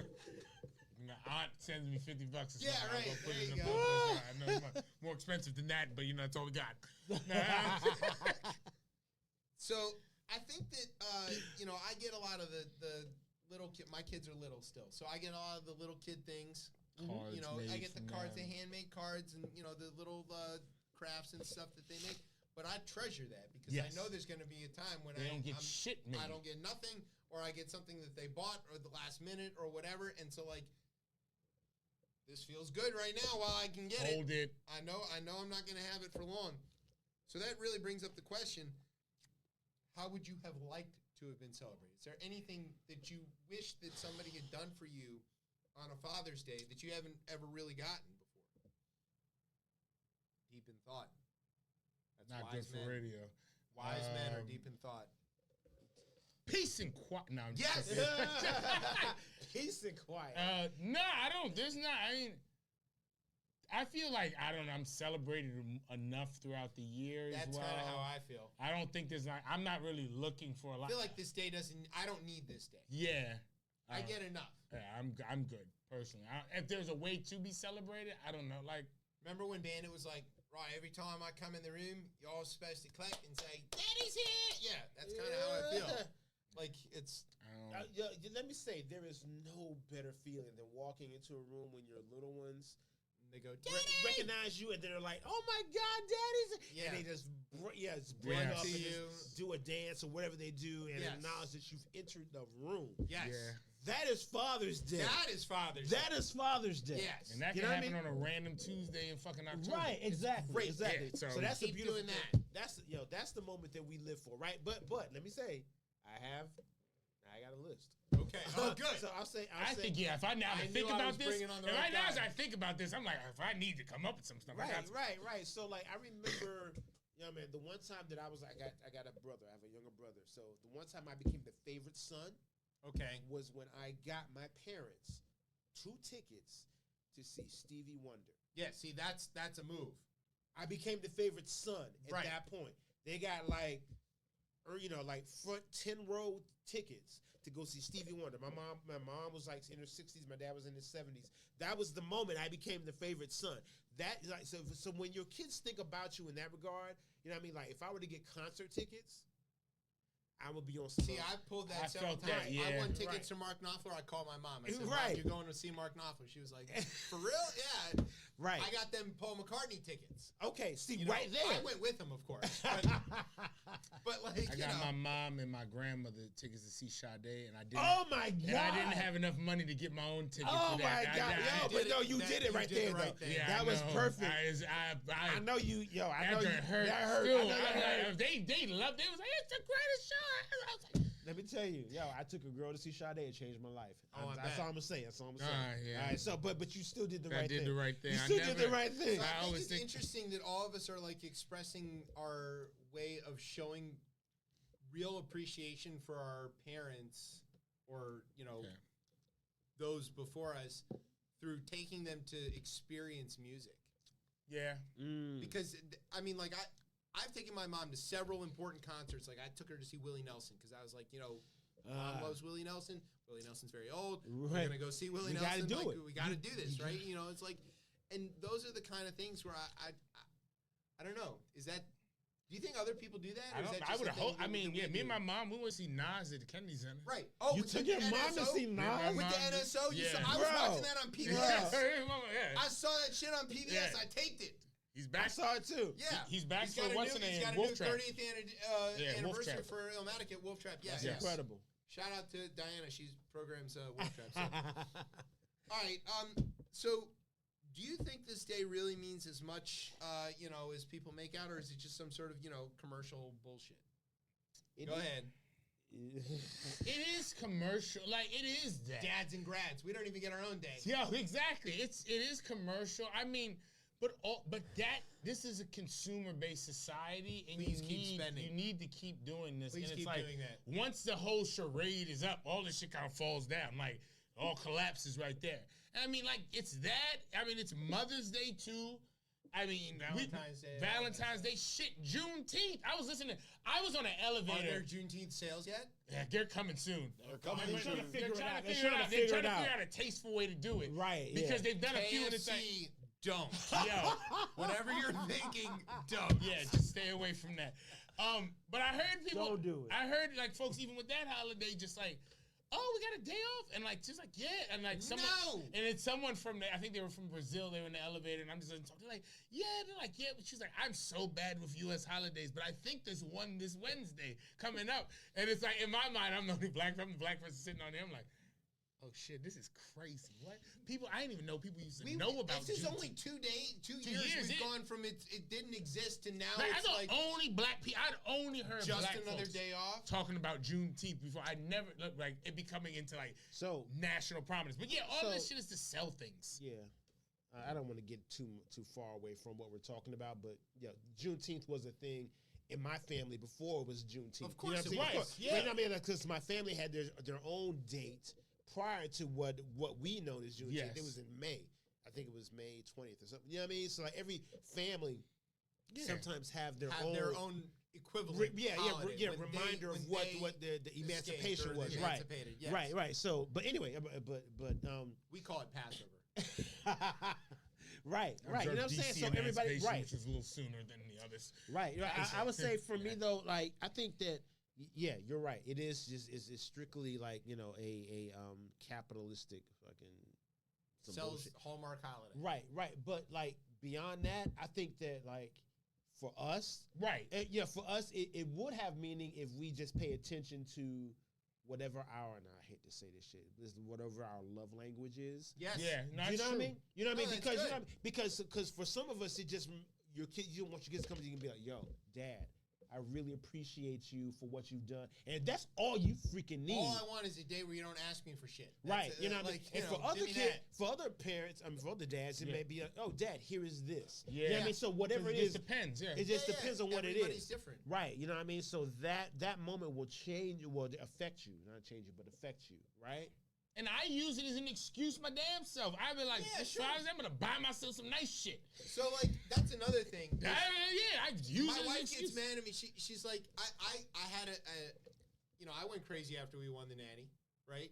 I bought a lot of Michigan stuff. I had a hat that I hadn't used yet, so it was still in its package.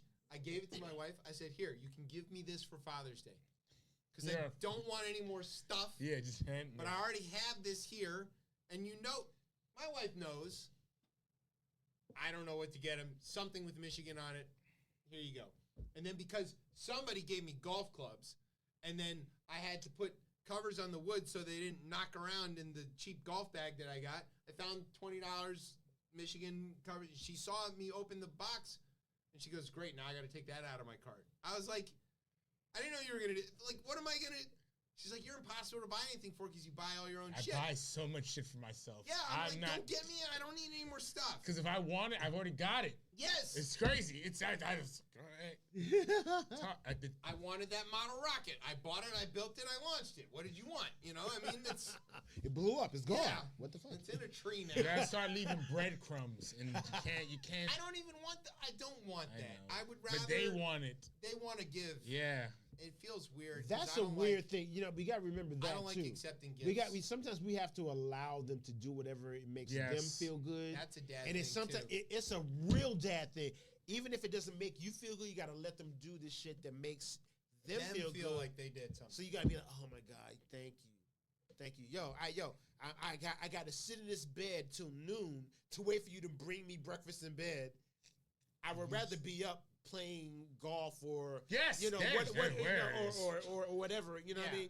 Tetris. But I'm gonna wait for you to. Usually I wake up at 7 if I want to go get a breakfast sandwich. I want to get the breakfast Right, sandwich. I'm already gone. I already had it on my day. Would have been going on I went and bought my wife coffee and I got a number 10 while I was there. Yes. Exactly. I'm sorry. I'm making too much noise. But you know what I mean? Yes, I'm sorry. Sound medium. I think we're on that dad shit right now. I think we're here. That's the idea. So speaking of dad stuff, Byron Donalds and other noted philosophers of our day where this is going. have decried the situation of fatherhood in this country and seem to think that there were better times for dads. What do you make of this? All right, here's the thing, just in general, right? This is like one of those grievances right now where like men is like every and it's like it's such Used a to be straw better man. before. It's such a straw man because like I don't know when men started losing. To be honest, they're like they emasculating that man and the men are earning men. all the women. Yo, even though they outnumber us in the workforce, I can still walk through a fucking alley in the middle of the night, and I don't really nobody afraid. messes with no you. one, they'll leave you alone. I think that's the biggest straw man. This whole thing about like men like being like emasculated or things of that nature. I think that shit is not true. I think it's. I still to this day am very happy that I'm a man. Not a woman. Yeah, I totally agree. I will say that I think that this argument generally is adopted by men who have just not been successful at being men. Yes. Yes. Yes. Yeah. 100%. They're not buying no gifts for themselves. That's why they ain't getting no. It's these incel guys or whatever who can. Yeah, I mean. Nobody's appreciating them for what they currently do, so they're pining for a time when they would be appreciated for doing the bare minimum. The bare minimum, right? You know, go to work, come the home. Mad Men days when you could just show sit up back and that was it. Show up and get I some earned head. my paycheck. Show up and get some head, and then just like get out of here, wench. Get out of here. It's like it's the fuck is this? We're not. That's what y'all want to go back to? Yo, it's insane. It's insane. I don't get it. All right, well, since Tess is already calling women wenches, let's go ahead and put them on record saying some other dumb shit. Yo, God. All right, this isn't on the script, but what do you think about all the single moms who claim Father's Day? I agree. I said that to someone today, a barista in a coffee shop, because it dawned on me. I just remembered that this weekend was Father's Day. And woman made a comment. She's like, "Well, I'm with them so much. Didn't even think about this." And I was like, "Well, happy Father's Day to you then." Yeah. Like, cool. Yeah, because there's a lot of women out there that is doing like single doing dads both. get Mother's Day? Yo, I can't call it. Yeah, I'm with you. Yo, I can't call it for women who do not have men in their lives who are showing up for themselves or the children in their lives. I get it. I guess I get it. You know what I mean? I can't speak to it because I don't know what that's like. Yeah, you know same. So with that hands off, I'm gonna let you do it. Good answer. Say. Do you think childless men are as useless as childless women are? God damn! You just kept going, didn't you? It's what it says on the paper. I'm just reading the paper.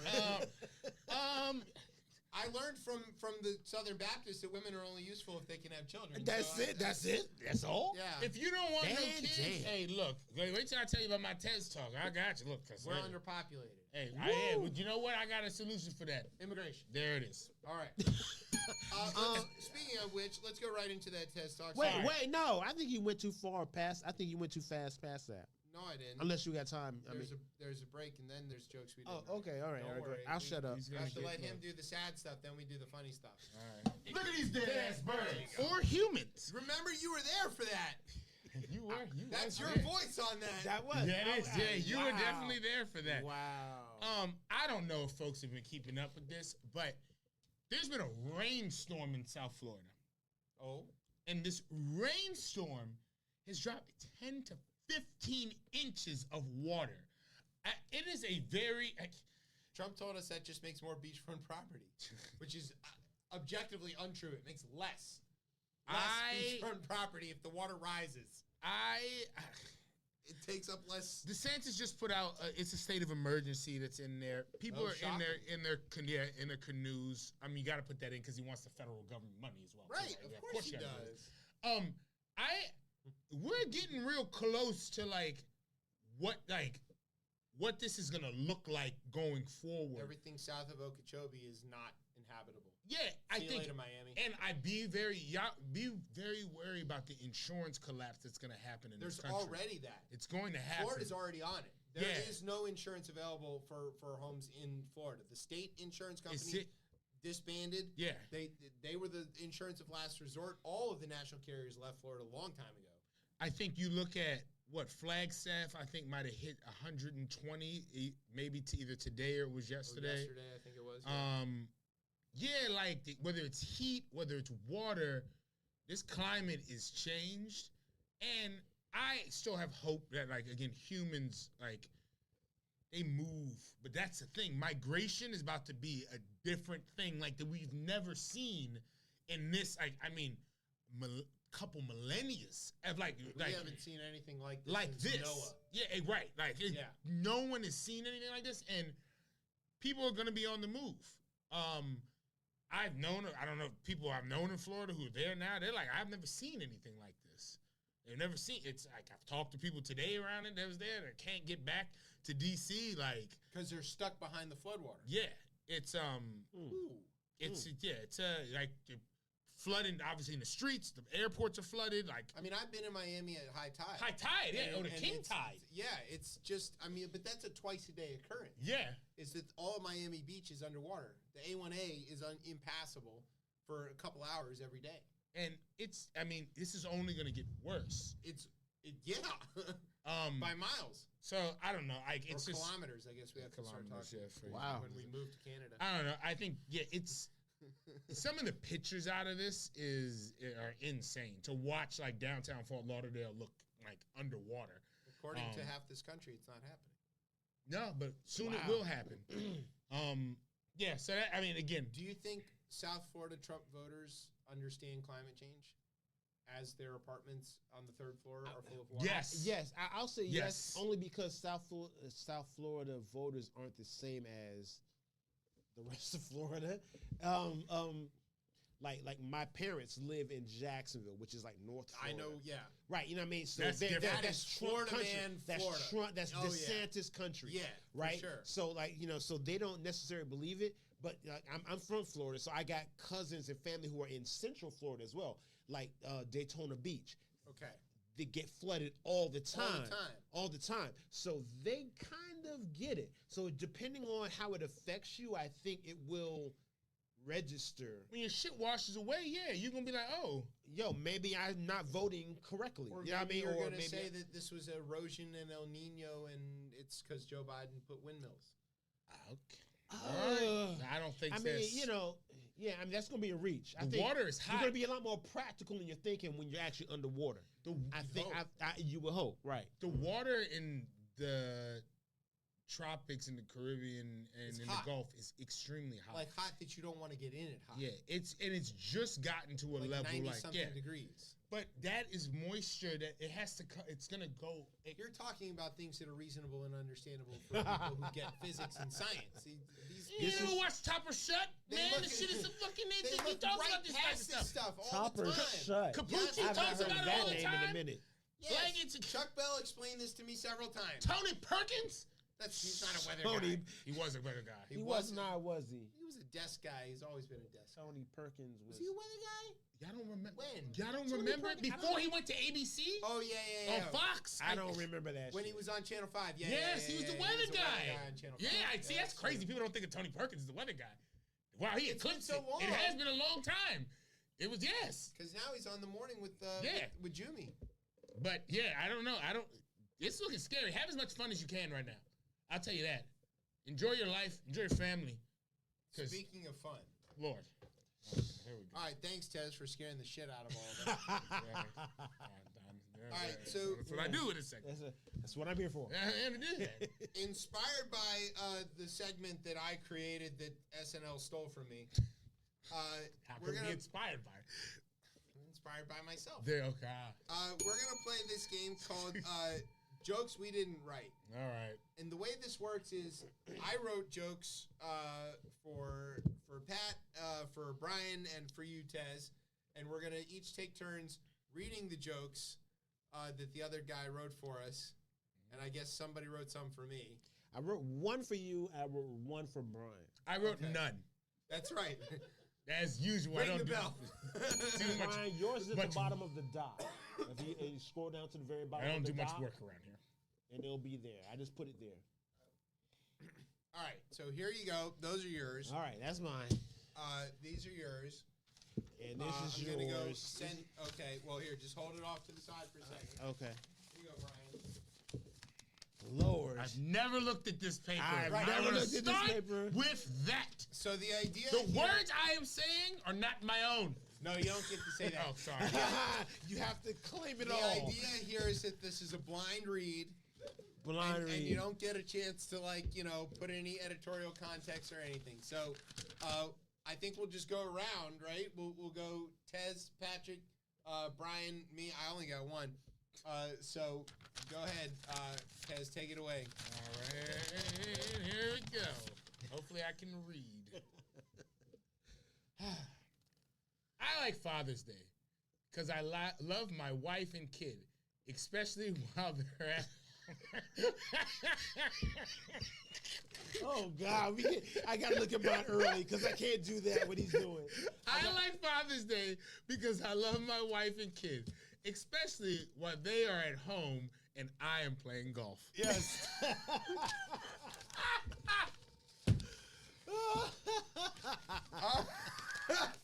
Okay, Pat. I have not read the second one.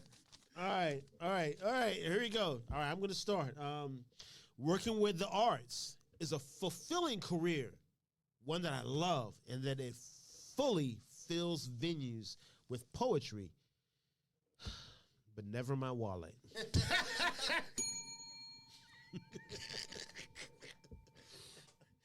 All right, here we go. Good start. All right, Brian, your turn. Good start. All right, I'll read this one first. Oh, God. I have a confession. I know I'm supposed to be media and tech support, but you guys are so boring that most of the time, unbeknownst to you, I'm over here scrolling through Pornhub under keyword Boba Beetle's juice.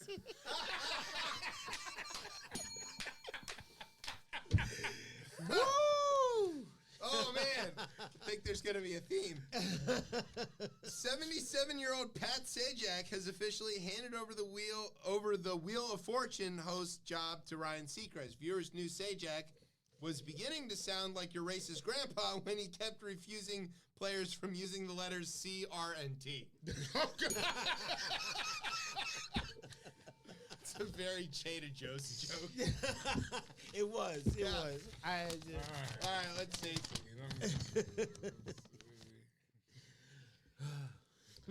A lot of people think I'm angry about the lack of policy on climate change. I am. But I'm also angry about all the people in line ahead of me at the gas station.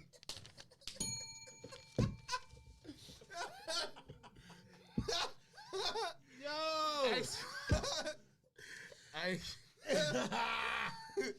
I literally had a conversation today with my team, and the whole through line was waiting at the Costco gas station. So that's just insane. That's right. crazy. Our writers are great. All right, here we go. All right, I would like to organize a tour, all right, because I'm a poet. I would like to organize a tour so that American poets can bring the art form of haiku to all of the people of Japan and teach them how it's properly done. Boom.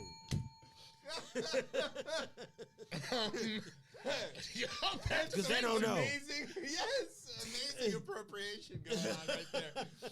Yo. Haiku. Okay. Haiku. Yeah. This is interesting. Jesus.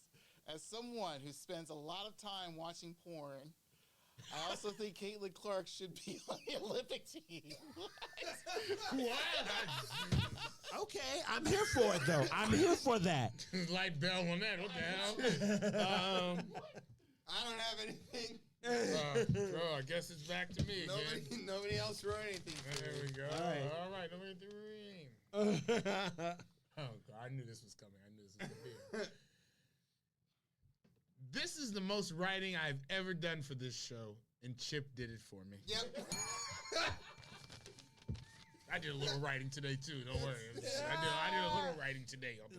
All right. My turn. All right, so it's Pride Month. Happy Pride to everybody out there. Happy Pride. Yo, it's Pride Month, so I would like to give a shout out to Optimus Prime, Bumblebee, and all the Transformers out there. Yo. Pause. Hey. Pause. Yo. What? Okay. Writing jokes for other people is really fun.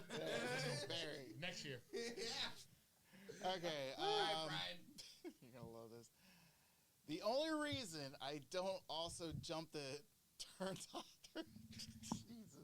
turnstiles is because at my age, I'm likely to break a hip. Patrick, don't you start laughing either. Hey, yo, that's fucked up, yo. That's fucked up. Yo, because people don't know that. People don't know that I fucked up my whole hip and hamstring and all that shit. Now they know.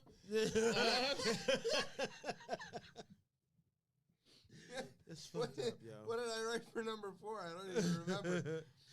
I celebrated Pride Month the traditional way this year by buying rainbow shit at Target and complaining that the parade messed up traffic.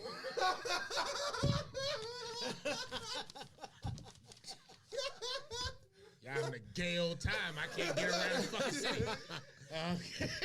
Between that and the fucking Colombians, the fucking the Colombian USA, and y'all protesting, and y'all care about Gaza, y'all don't care about the fucking Uyghurs, but shit, I can't go any fucking where. And I'm all spun up. Yes, that's it. Oh my God. All right. I'm proud My of turn. myself. Some of the bad, I editorialized the end of that. All right. Sorry. My turn. All right, yo, so my confession, all right? The true reason I got into poetry all those years ago was to meet white people. And all I really got was Chip. I didn't even get the real white person. I didn't get the white girls with dreads or nothing like that. I didn't get none of that. I got Chip. Christ. Yes. You got any left, Brian? I got 2 more. Okay. Oh, shit. Okay, I'm done. I am now also banned from several theaters in Colorado, and I think you all know why. Yeah. Yo, why is everything involved with porn over there? I don't know. Brian loves Bovard. Yo, that's it. Okay. Slapstick comedy. Woo! Oh, and what you do with your stick is your own Slapstick. business. What you do with your stick is your own business. Wow. Not touching that with a 20-foot pole. Fucking chicken chokers. What's the last one, bro? Wait, he got one more. Oh, you want to go?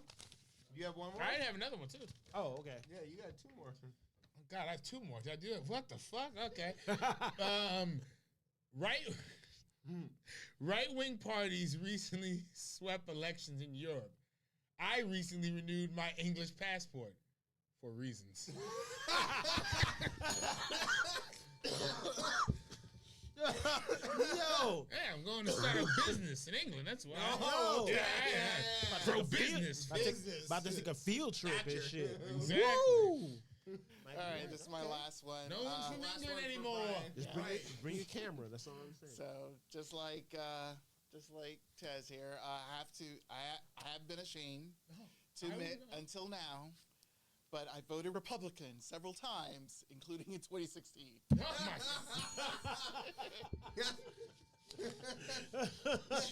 Christ. Wow. Wow, Brian, I'm surprised. I'm so shocked. White man. Yeah. Um, What do you got for the last one? One of the following statements is true.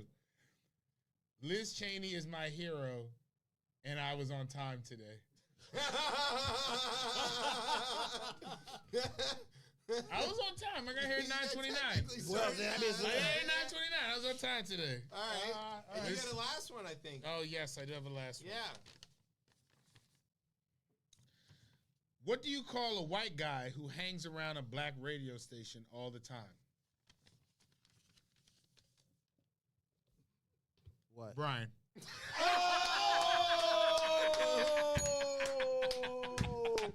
Brian! Legendary, bro. Oh, man. Legendary. Yeah. Well, that was jokes we didn't write. Yeah, that's fine. We definitely didn't write. I definitely ain't right shit. That was hilarious. All right. We're getting to the end of the show, I guess.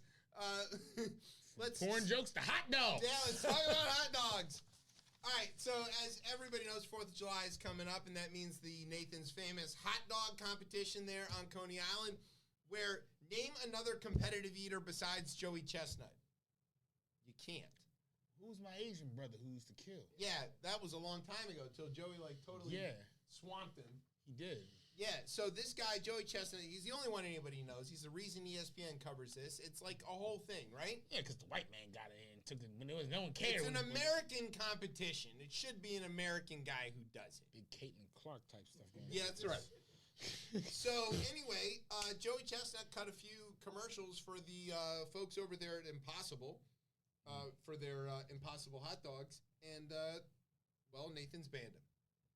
Why? They're like, nope, you can't compete in the. I didn't know he was sponsored by Nathan's. I mean, I know you're in the Nathan's the competition is sponsored by Nathan's, but I didn't know he was. And that, like, if he's was not, yeah, and he's not sponsored by Impossible either. Yeah. So there's no. He's a problem hot dog here. free agent. He is. He's an 8-time defending champion. He's won the event 16 times. So somebody broke up that streak at some point, I guess. 16 times. It was a Japanese dude. We don't even know his name. Don't talk about him no more. I think he can eat like 70 some odd hot dogs and buns. It's insane. In like a minute or something. He like said that. he doesn't get. I was listening to something about him where his stomach has been changed where it's like he's not hungry. Yeah, he doesn't feel. It's not. He doesn't have that feel, which is scary. Yeah, the whole thing. This is not natural. So let me pause for a minute. Yes. All right, let me pause for a minute. I know this. I don't know how much time you got, but I'm just going to say. I need. I feel like I need to say this, like, because you know there are things that we hold up as accomplishments, right? Yeah. Even when they're not really deserving, right? Sure. To be accomplishments. Yeah. This is a fucking accomplishment. I feel like. Is. And I'm like, for the idea that you're able to do this with your body. Yes, it's you know what I mean. You have changed your body and your makeup and whatever to the point where no other human can do this. He can't be something else. It deserves recognition. Okay, so continue. Let's say this. I've seen the Japanese dude you were talking about. I forgot his name. But they did, but they did a mini documentary about him leading up to one of his last wins at Nathan's, and the way he had to eat to prepare for just that match is completely insane. It's gross. It's gross. It's you know, mind you, it's like in a weird way of training. It's like you're consuming more food. You're stretching out your stomach and all that stuff. Crazy, and then the way he explained it too, of how his stomach is kind of, his innards have changed and shifted just to do this is insane. But based off of this story here, I did read a little bit of it. It is kind of stupid for Nathan's to deny because of the fact that he promoted something that he's not fully sponsored by. So I just feels like it's not even meat. Yeah, and the thing is like for Nathan's is like, dude, you're interrupting a streak unintentionally. Because of the fact of this, I mean, unless you want a new champion, then say so and have a term limit and say, hey, you can only win this amount of times. We need a new champion. But no, it's stupid to me.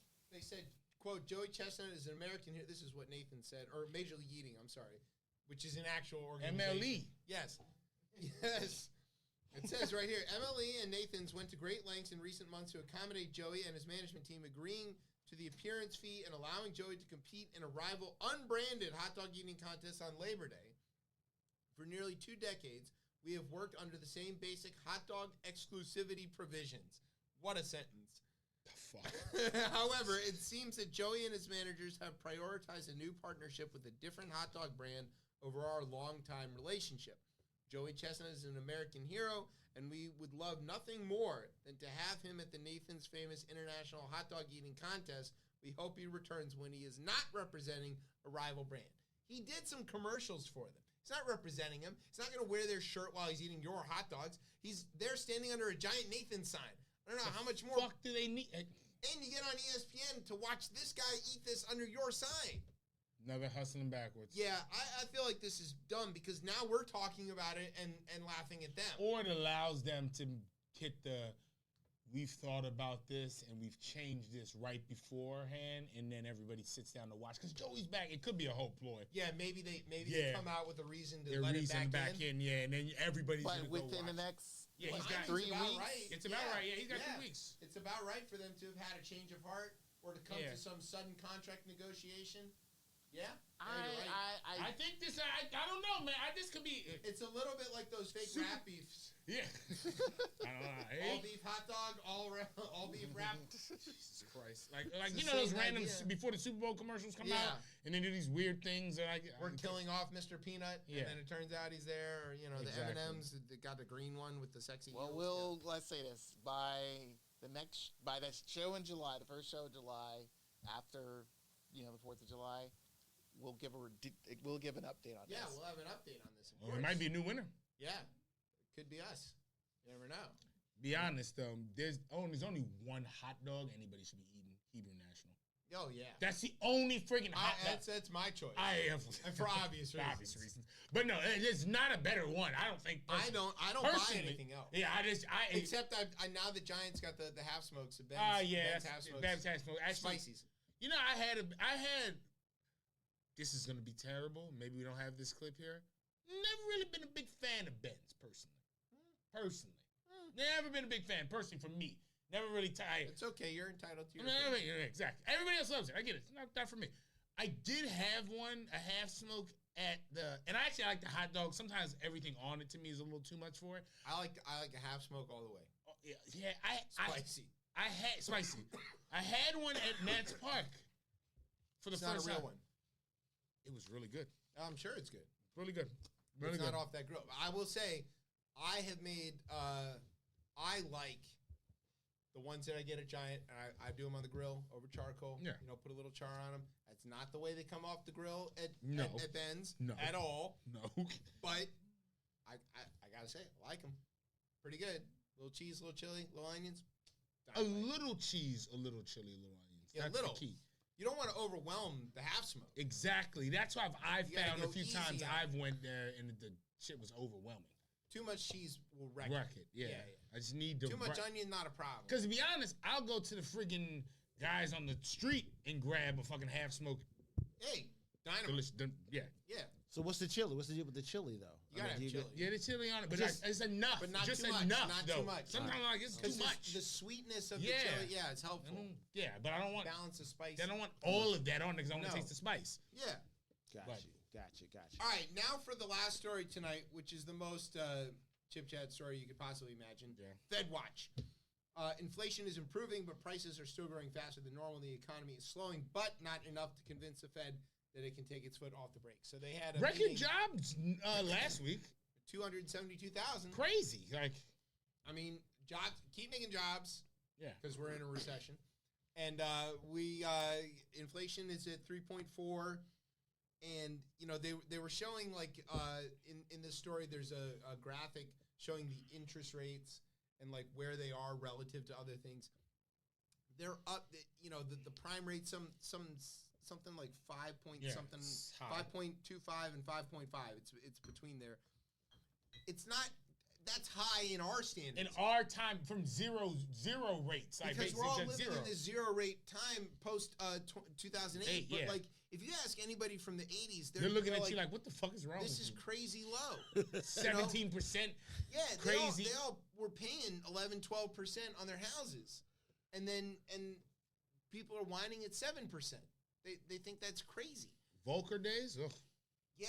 We're nowhere near. He was raising interest rates like 2 points at a time. Crazy. It's shocking to the economy. Like literally shocked the economy. Yeah. It was like stop everything now. We're not there. The soft landing is working. They're calling for a rate cut. They keep pushing this off. They were saying it was going to happen in June. I don't think there's going to be one this year. They're sort of angling towards September and December. I think they do one for the market. That's the only reason. But I think we're still going to be up and down. This doesn't level out until next year. I don't think it happens until if it happens at the end of the year because it doesn't make sense.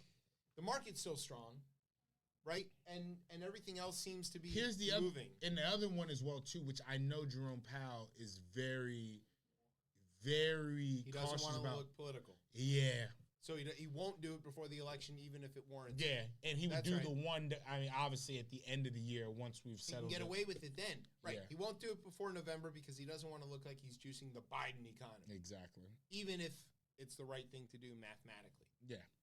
Yeah, I agree, and I think that everybody's talking about like, well, why don't they cut it now? It's like, look, these guys can afford to make a mistake by holding. They can't afford to make a mistake by cutting early. Can't do that. So it's one of those things where it's like, well, aim long, and if you miss, it's not the end of the world. You still have time.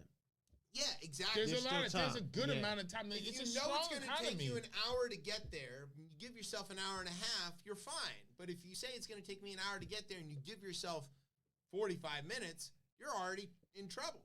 Yeah. That's the thing here. I don't know. And they've slowed. I mean, you can look at they've slowed the economy in the places they needed to do it. Housing was insane. Housing is still a problem, but the Fed doesn't have as much control over that as you might think. But they have a lot of control over the interest rates for people buying houses. But they've stopped because no one is. If we remember specifically in the pandemic, those low rates. The people like cash offers, the bidding wars, people leaving the cities to go move other places. Correct. And that was not good for inflation. We need to stop people from buying houses. Sucks kind of for me, but whatever. I get it. It's kind of fucked me a little bit, but whatever. New housing starts are up. Yes. Like they're building more housing stock even in the midst of high rates because there's an anticipation that eventually... And it's needed as well, too. It's critically needed. And if you want to push the prices in housing down, it's not so much about the rates as it is about the supply. But you can stop the people who are going and doing cash offers and going at the people who had the money by jacking the rates up. That's exactly right. And they had to do that. Yes, it was insane. There was no way. It was crazy. People were paying double on a house just because they had the cash and they were going to do it. Yeah, it's right. This is the right thing to do. I don't think there's anybody... I don't think there are serious economists who are arguing against the current policy of the Fed. I think there are people who are trying to score political points who are arguing against the policy of the Fed. But I don't think those people understand what the Fed is. I think February and March just shocked them. They weren't ready then for what happened, right, with CPI and that. And they're like, all right, cool, we're gonna hold off because we were talking about this being 4 cuts this year. Yeah, but they were talking about inflation being down under 2%. And it's not. And it's not. And it's not. And also... And it might never get there. It might not get there, and the drivers of it are different from what they were before. Yeah. People have to understand that the economy has shifted in ways that, frankly, we don't have models for. So it's going to take a little time to understand this, and the Fed is keeping their powder dry. They've done a bang-up job. They've done exactly what you need them to do. If you look around the world on there, I mean, it's... Comparatively, like, and granted, like, I think we were in a unique... The amount of spending that we did, that the federal government did out of the pandemic, we were in a unique position, right? The federal government... Also, we didn't take the energy shocks that Europe did because we didn't produce, have a war, and we produce our own energy and all that stuff. But, look, people think that the number one driver of inflation in this country is foreign aid spending, which is the most laughably ridiculous thing you could possibly imagine. They also think interest rates play in as well too to high inflation because they think see the higher the interest rate goes, the higher the inflation is. Because they see don't understand. They don't understand. That's not the same. But if inflation is there, interest rates usually go up, but they don't see that as a mechanism. That's a mechanism to pull it back down. Right, they're not understanding that. Just listen to marketplace, damn it. These dumb people who don't listen to public radio. They make it very digestible free. And it's fun. It's free. You can listen for free. You don't have to buy the tote bags. You can just tune in. I swear, please, at this point, just do it. Listen, they got nice hip hop beats in between the segments. That's what you need. That's what you need to do. Insert some hip hop. Make it. They put already it to a good. They don't do it. Put it to a good beat. The Put it to a theme good song beat. of this show, I got from a marketplace break segment. I'm not making that up. That's true. All right, you hear this hip hop beat? This is the one that Early Bird made for us. You're locked in though. You're locked into the culture. They're not. Well, marketplace culture. All right. So you hear this music provided to us by Early Bird with lyrics written by him and me and I don't know, the AI. So that means we've come to the end of the show. So we want to do all of those things. Let's see. Thanks, Pat, for coming by to tell us about fatherhood and all that stuff. Much love to y'all. I think this is I'm out next week if you want to come back. Yeah. You could be here And I'm next out the week. week after that as well, too. Where are you going? I'm going to Europe. Yeah, that's right. I should have put that on there. I got to put it on my calendar. All right. Clear your Thursdays. We appreciate you. Thanks to the entire Chip Chat team for all the jokes that we didn't write in all those segments. That was dynamite. Thank you to our radio partners, MC Hammer, MC Ren, and MC Light. Thanks to NOTN for keeping us on for another week. Thanks to our home on the interwebs, coplaymedia.com. And thanks, as always, to our family here at Beltway Radio for making us sound as smooth as a Nathan's hot dog. All right. Where can everybody get you on the social medias, Patrick? Yo, where can you find me? Yo, Black Picasso's Gallery on IG. All right, Black Picasso's Gallery, no spaces. All one word. Yeah, all one word. You know what I There you mean? And that's it, period. That's the way to find them. All right, Tez. You can find me on Instagram at KetchumCordy. You can find me on the hellscape that is X at DC Cortez. And you can find me always being a flaming liberal and doing more skeeting on Blue Sky. Is that what they call it now? Called skeets. Flaming? My friends call me one day, they was like, you're just a flaming liberal. Right. I was like, damn. Yeah. God. With pride. I like guns. What is going on? Flaming fucking liberal now. I don't know what the hell. Crazy. He's on fire. Don't test him. Sure Don't test him, though. He's on fire. Don't test him, though.